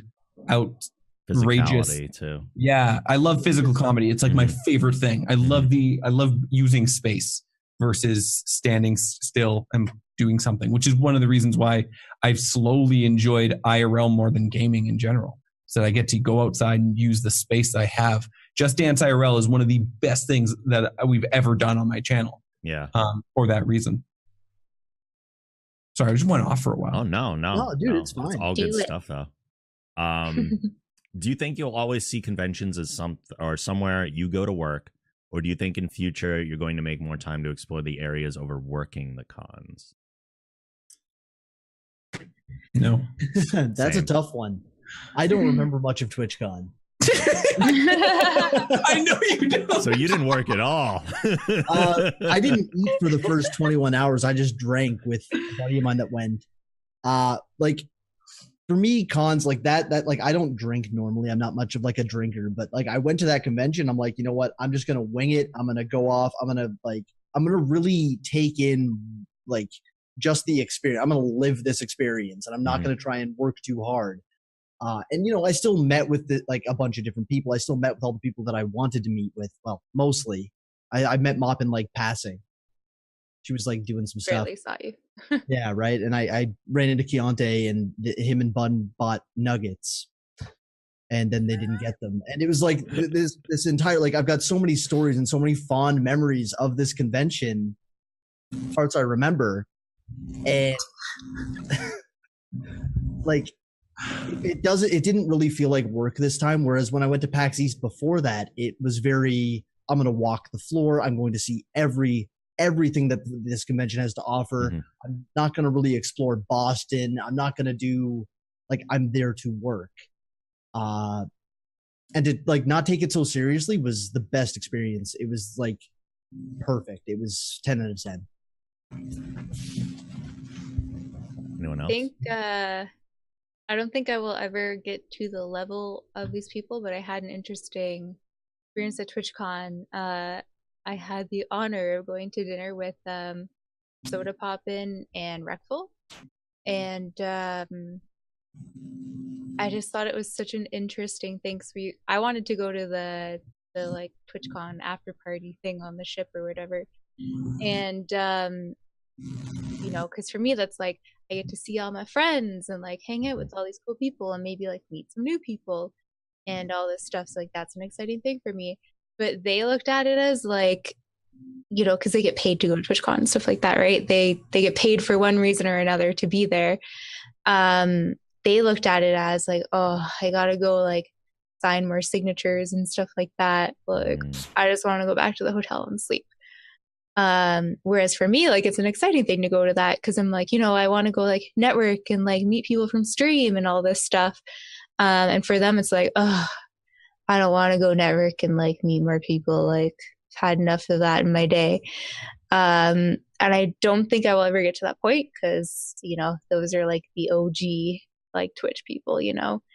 But I thought that was kind of like an interesting sort of insight into that because, you know, they had such a different view, which like rightfully so, you know, they're signing stuff all day. Like it's exhausting.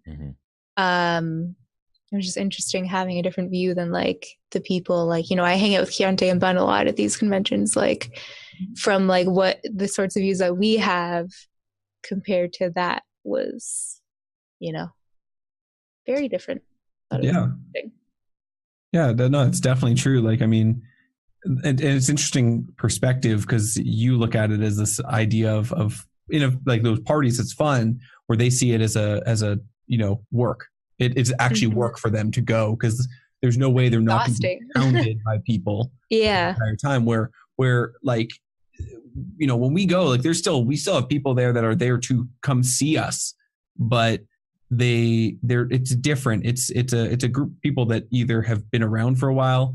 A lot of times if there's people that are there to like are coming to see us at these conventions, they're generally people that have been around for so long for the most part that they all know each other. Like I know you had like last TwitchCon, like there were so many people that were just friends in your community mob that were there together as a group, which we stayed in a house all together.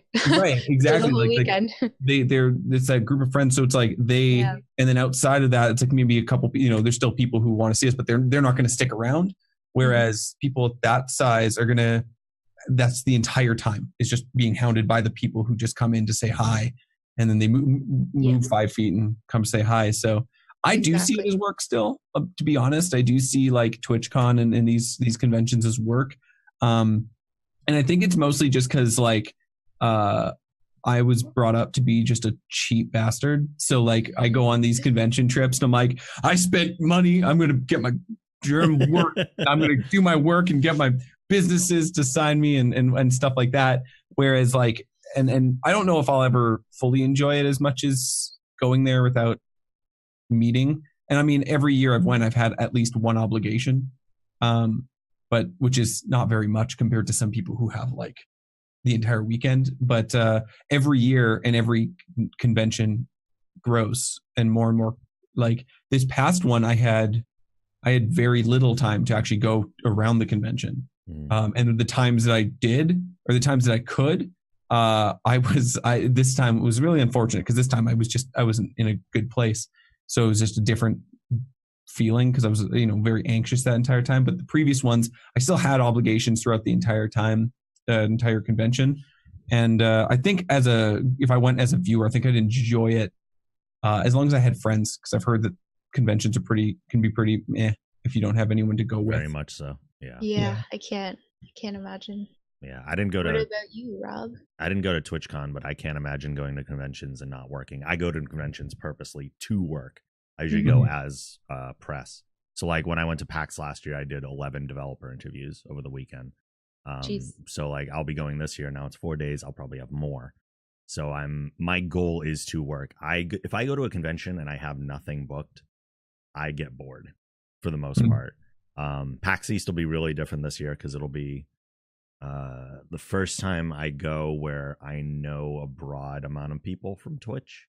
So I feel like I'm going to see a lot more people I know, and maybe I will get a little disappointed that I don't get to spend as much time with some of those people as I'd like to.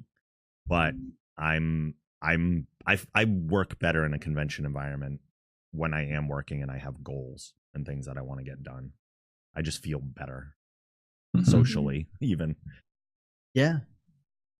No, definitely. I mean, I get you, especially like, I mean, I think PAX, I would say PAX, is it PAX East? You're like PAX East, right? Yep.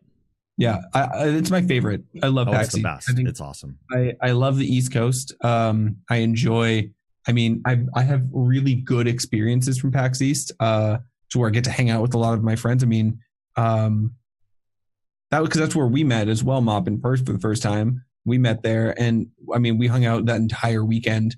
Yep. Or that entire convention. We were hanging out, which is just such a cool time to hang out with your friends. I mean, it happens every year at PAX East. It was just like get to hang out with friends, and it's way more chill. But I try to do all my business and fit it all in. So then afterwards, I can go hang out with my friends. But I mean, we still have to hit up parties and stuff and wait in lines and stuff. And I feel like the one downside is I think I don't have it's we only have a few people right now in our group that like go out for dinner. You know what I mean? Like, you know, you have your core group of people, you go out for dinner that one time or something like that. And that's like good enough for me. Like that's a great time for me. So yeah, as long as I can spend time with my friends and my boyfriend, Stevie, we're fine. Oh, Stevie is such a dreamboat. He's a dreamboat. My way to hang out with people this year is I have like a bunch of Twitch people actually staying at my house because I'm like 40 minutes from. Oh, Backseat, so cool. That's cool. That'll be my socializing. Everything else will be work. Mm-hmm. That's awesome. Is PB going? She is. Yeah. She's one of the people staying here actually. Nice. Very cool. Let's see. Who else? We have lots of questions. What was the biggest hurdle you had to overcome when getting started? This sounds super lame, but like I really wanted my family's approval, and I got 0% of that. I remember telling my sister for the first time, and she told me it was the worst mistake I'll ever make. And I mean, I was an actor and stuff like that. My mom wasn't a huge fan of it. She's an she wants us all to be in academia and stuff like that. So, and none of us are. My sister is a nurse. My brother's like runs a company of video, like doing video and stuff, and making documentaries. My sister like had a kid, and my other sister had a kid and became a mom for a while. So it's like none of us went into this whole idea, but like she's like down to the last child, and she wanted me to do that, and that was the last thing in the world I wanted to do. I told her when I was in like grade 7 that I wanted to be an entertainer. I wanted to be an actor, and then I was like, you know what, Mom? I don't even care if I'm an actor. I'll do anything. I just want to be on stage. I want to perform for people because that's what I meant to do. And my mom came around, which was really cool, but like a lot of people never came around to it. I went to Christmas this year. So I've been streaming for 3 years. I've been doing it full time for 2 years. This is the first time my family Christmas that my like relatives were like, cool. That is okay. Okay. That's super cool. I'm proud of you. Whereas like before they were like, you're dumb. This is stupid. You should just give up. And I was like, so family approval, that was like the hardest thing for me in reality. Just dealing with the people who didn't get it. Mm. Other hurdles from anyone else? Or literal hurdles? Or was it just smooth sailing? I'm trying to think. I mean, my immediate family is amazing. They think it's super cool. But my extended family, like everyone was like bank managers and, you know, the typical thing. So I don't think they fully understand it. And, you know, every family gathering, I get so what skills will you take to a real job someday kind of speech. So, you know, that's always kind of hurtful. But how about business management? Tell them that. Boom. I mean, I do. I'm like, yeah. You know, do my taxes. Exactly. Like, you know, I own a business, like literally to the government.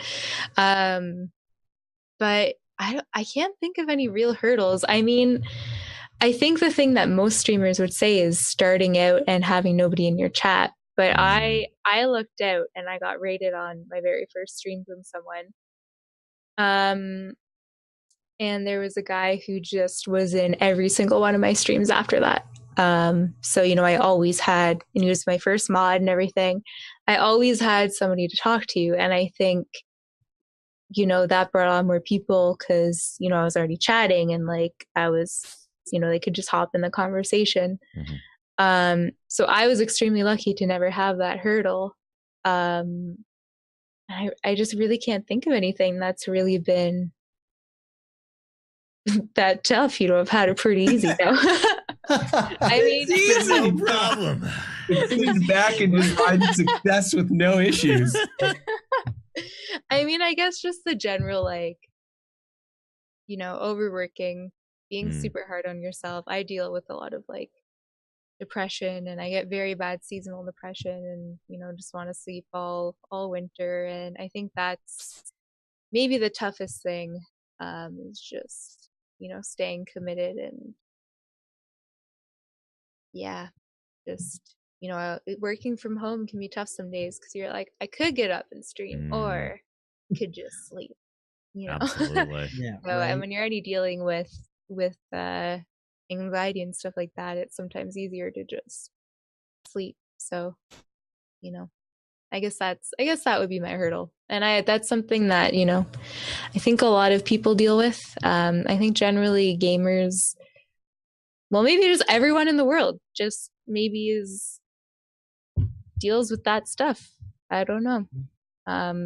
Maybe people in the gaming community are just more open about it. I don't know. But so I think a lot of streamers probably do deal with that. Yeah. Hire any hurdles? I'm still going through it. The work-life balance, dude. That's been my biggest hurdle, is being able to like step away and say it's gonna be fine.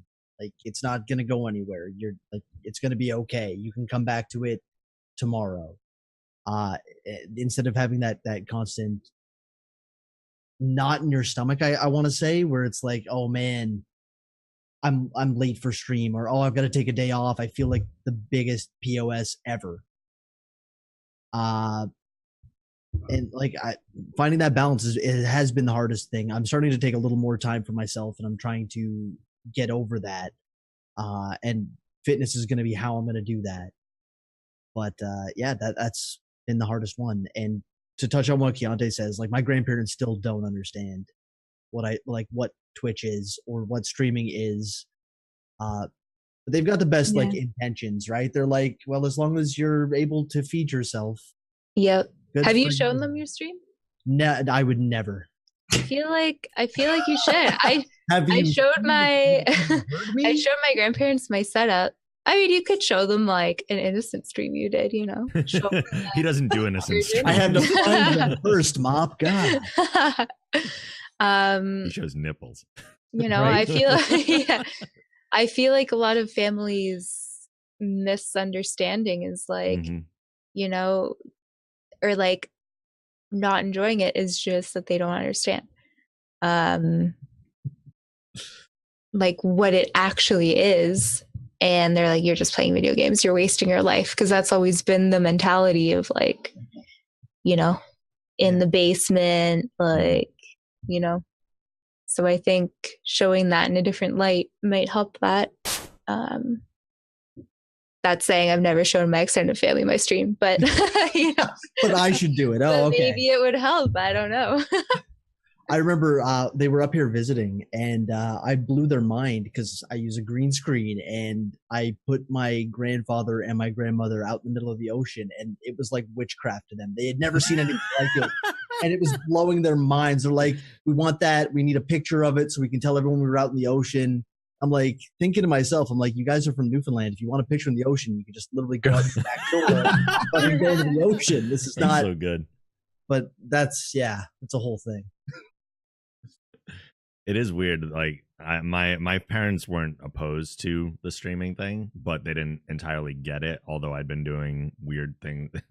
I've been doing weird things on the internet for years. But tell me more. But like my parents are weirdly supportive in that. Like they went to every wrestling match I ever had. They went to see me do stand-up comedy.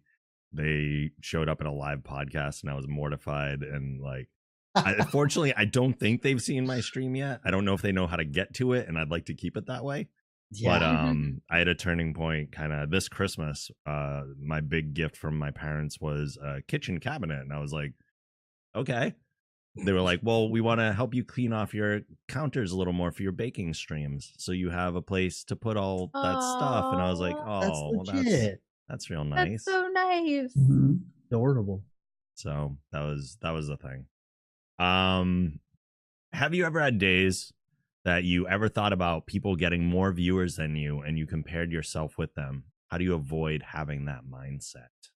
That is a killer mindset. Oh no, Rip. Oh wait, are we back? Oh, he's back. Oh, we're back. Oh, my internet connection is unstable. I'm being told. I wonder if we have like crazy weather right now or something. Might be, honestly. Weather's been crap. Yeah. Did you guys hear the question or? No. No. Okay, no problem. I deleted it. I think it's like, have you ever The answer is yes. Next question. Yes, consistently? The Always. answer is almost yes. always. No, to paraphrase it, I won't read it exactly. The question was, have you ever looked at other people's numbers, seen that they were getting more views than you, and compared yourself to that? And if so, how do you kind of like step back and get away from that mindset? Oof. every day. Early on, I was really bad for that. Like really Yeah. bad for that. I'd be I like, literally, sorry, go ahead. no, go ahead. Go ahead. I literally tweeted, I think 2 nights ago. I saw over the course of like a week or something, multiple people tweeting out their sub numbers, and they were all super high, like thousands of people who are like around my size or smaller. And I was like, how are people getting all these like huge sub numbers, or like 800 and like all this stuff? And I was like, this makes me feel so crappy about myself. I was like, can you stop like doing this? Like, I know you're happy, and like I'm happy that you're happy, but like what am I doing wrong? And then that's what you start to think, instead of I have these amazing subs, and these like I have so many people who are giving me this amount of money every month. That's insane. You just think, why am I not getting 2,000 subs? You know, I don't understand, why is this person getting 2,000 subs and I'm not? And then, you know, I just got really down on myself. You know, and that's not to say that like I feel like I deserve 2,000 subs or anything. It's just, you know, it's like, why do you, or why don't I, or like, what am I doing wrong, basically? And I feel like that's so many streamers' mindset is, what am I doing wrong, all the time. And I feel like it's impossible to get out of that, because, you know, you'll go and you'll see someone who has 1,000 followers and they have 140 viewers, and you're like, how do you have 1,000 followers but more viewers than me? Like, I don't understand. What am I doing wrong? You know, that's my entire streaming existence right there. Yeah, exactly. And I think that's everyone. I don't think it is. I just think you know, so I try not to look at my numbers anymore. I just listen, or I look at the average at the end of a stream.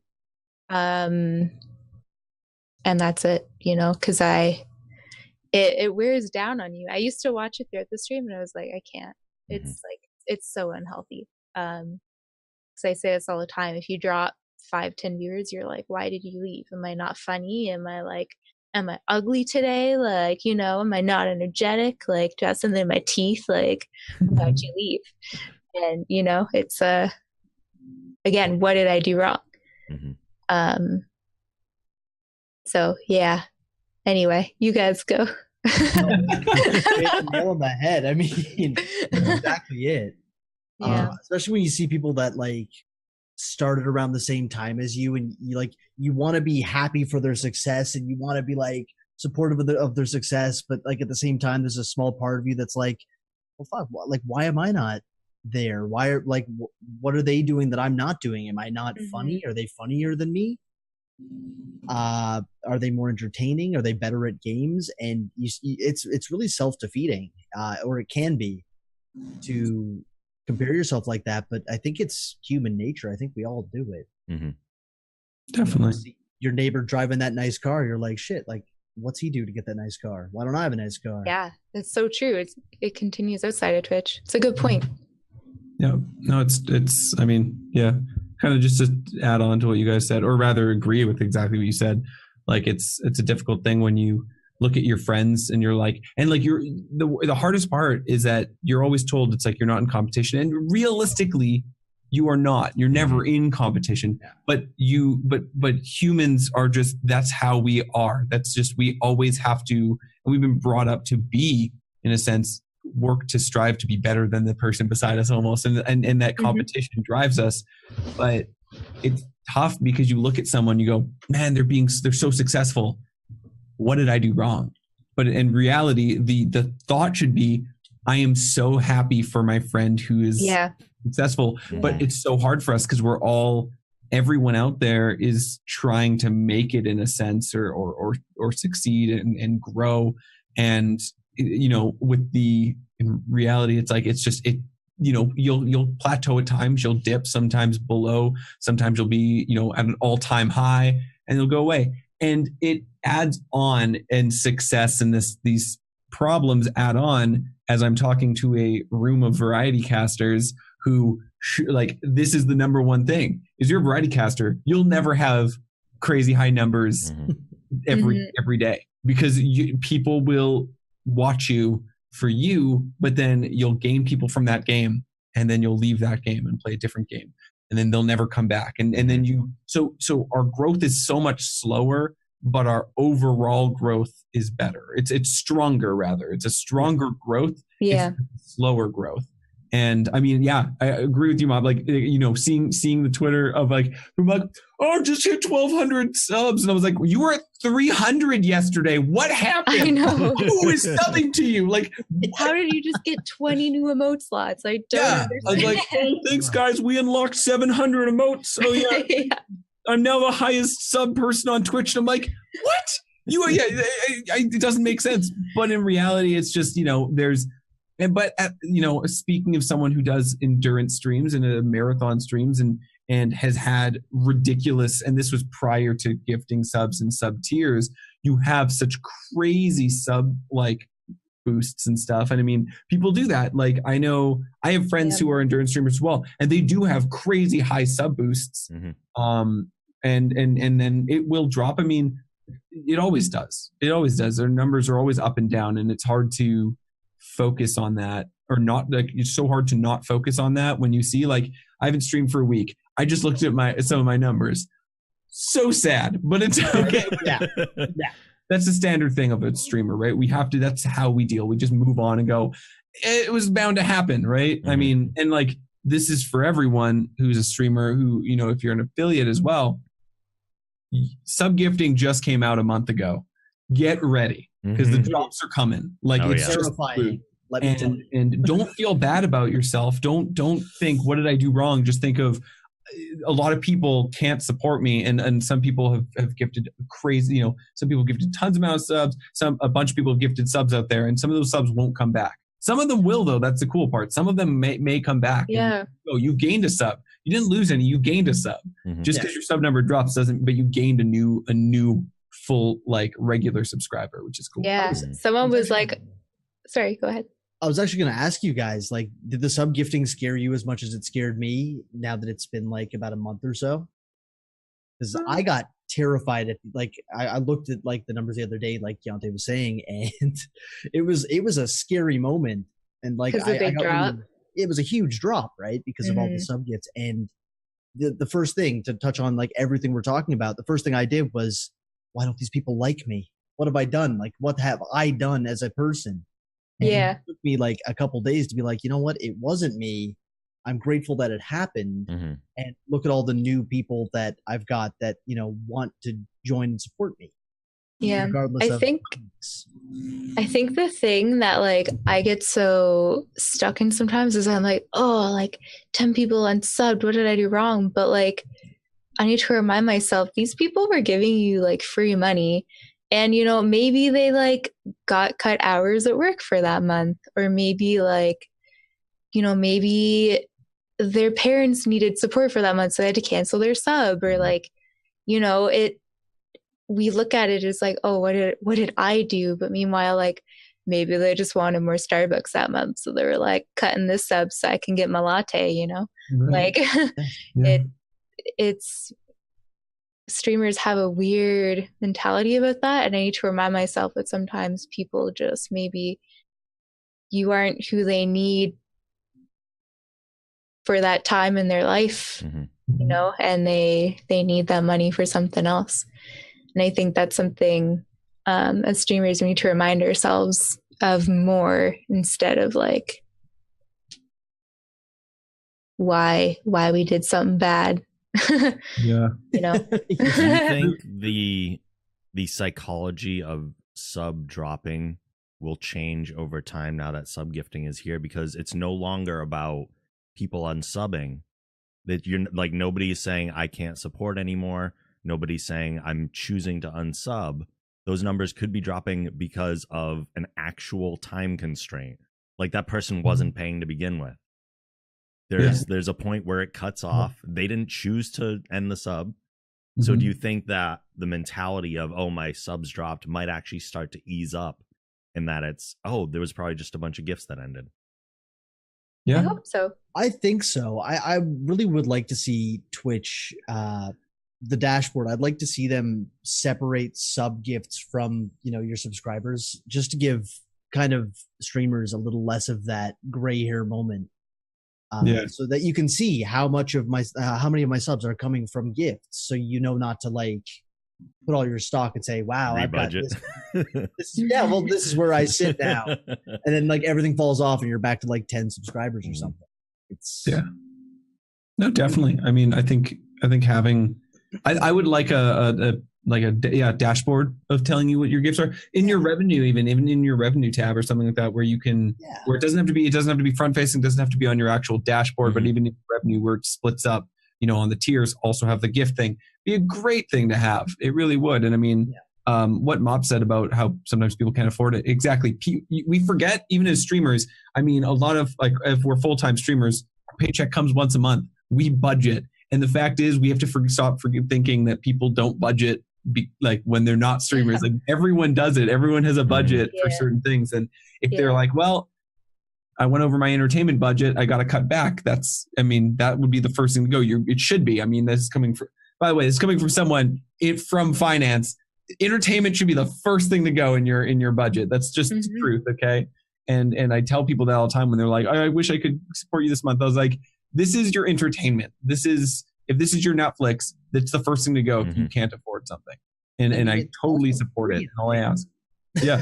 Oh yeah. And it's like, if that's going to help you, that's fine. That's fine. As long as my biggest thing, and like, I mean, everyone, this is a standard thing, is just, as long as if you can still come by, please do, even if your sub badge is not exactly.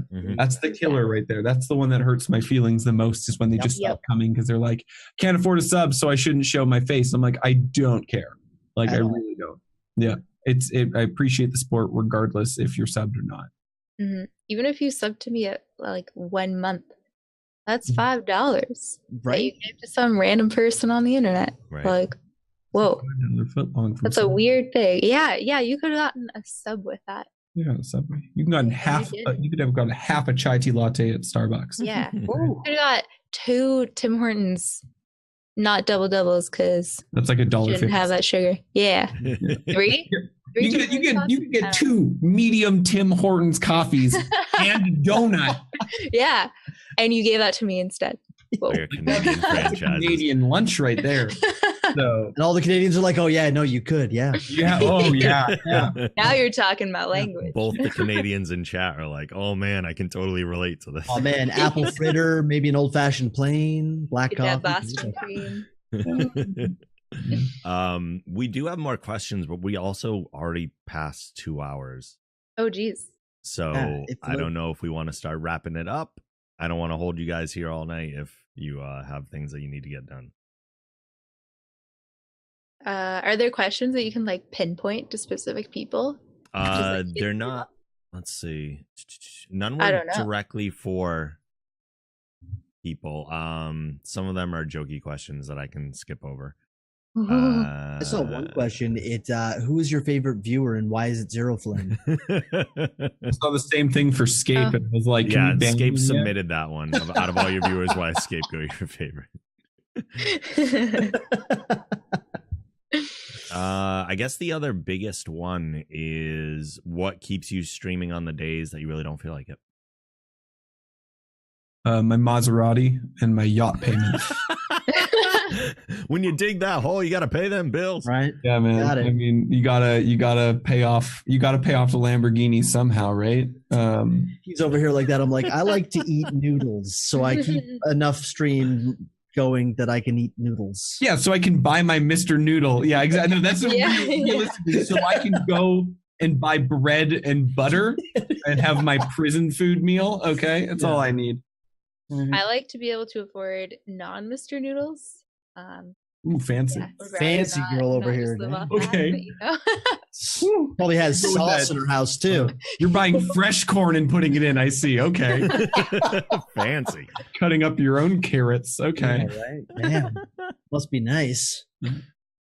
I think for honestly, like seeing people in chat pre-stream, like I mean, I kind of bribed people because I give them like our currency if they show up beforehand.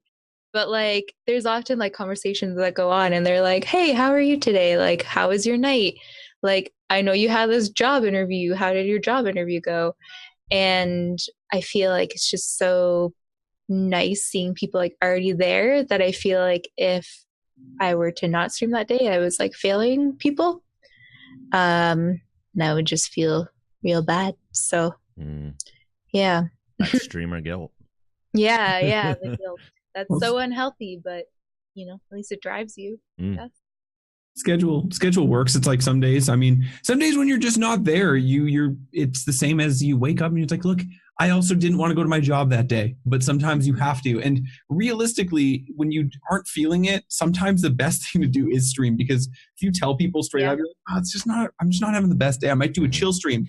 That's the best way. In my opinion, I mean, since I'm super high energy, my chill stream days, I make sure people know, or I'll do a no cam day, or I'm just not feeling like I want to be on camera. And it's not going to be a high number day. It's not going to be a super successful stream in the terms of like, you know, getting, you know, the standard determinations of like the success. But realistically, it's a day where I got to just chill with my viewers, talk to them for the most part, like right up one-on-one and with a game on in the background, and I'm not really caring. And it works. It resets me for the next day. So I mean, yeah, those are the best ways for me. Has just been go to it and then just like tell people, and they're understandable, especially like, you know, if you're starting out or at any point, really, people are very understandable.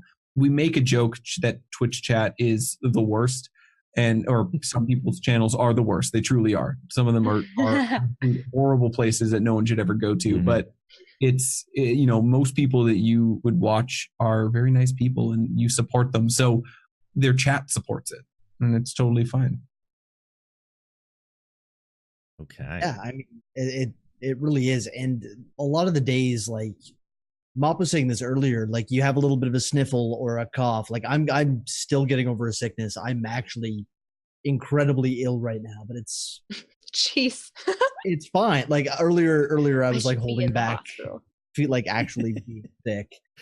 But like I wanted to come and I wanted to be here for chat, and it's accountability is, it keeps people in their fitness goals. It keeps people at their job goals. And I would say accountability to chat always has kept me going.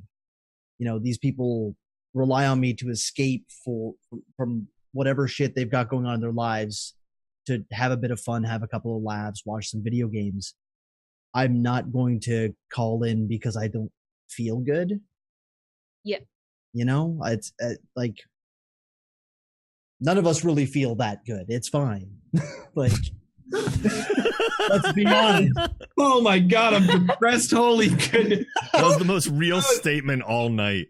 We're all sad and everything sucks. So I mean, well, no, but like, think about it. Like the things that I'm going through, like, oh man, I'm feeling a little bit ill. There's people going through way worse shit than what I'm going through. I can suck it up for a couple hours and do my shit, man. Like, I just like the way you said it. The way you said it was so perfect.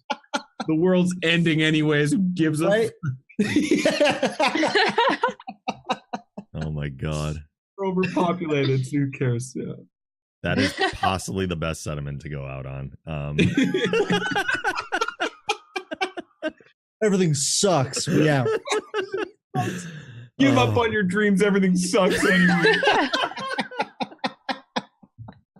Guys, if you take anything away from this panel, Do not take that. Yeah, right. Don't take that. But you know what I'm trying to say. oh my Your God. most pessimistic streamer NA. You know what I'm trying to say. I'm a realist. Oh, this is the time where the panel's gone too long and we all know it. Okay.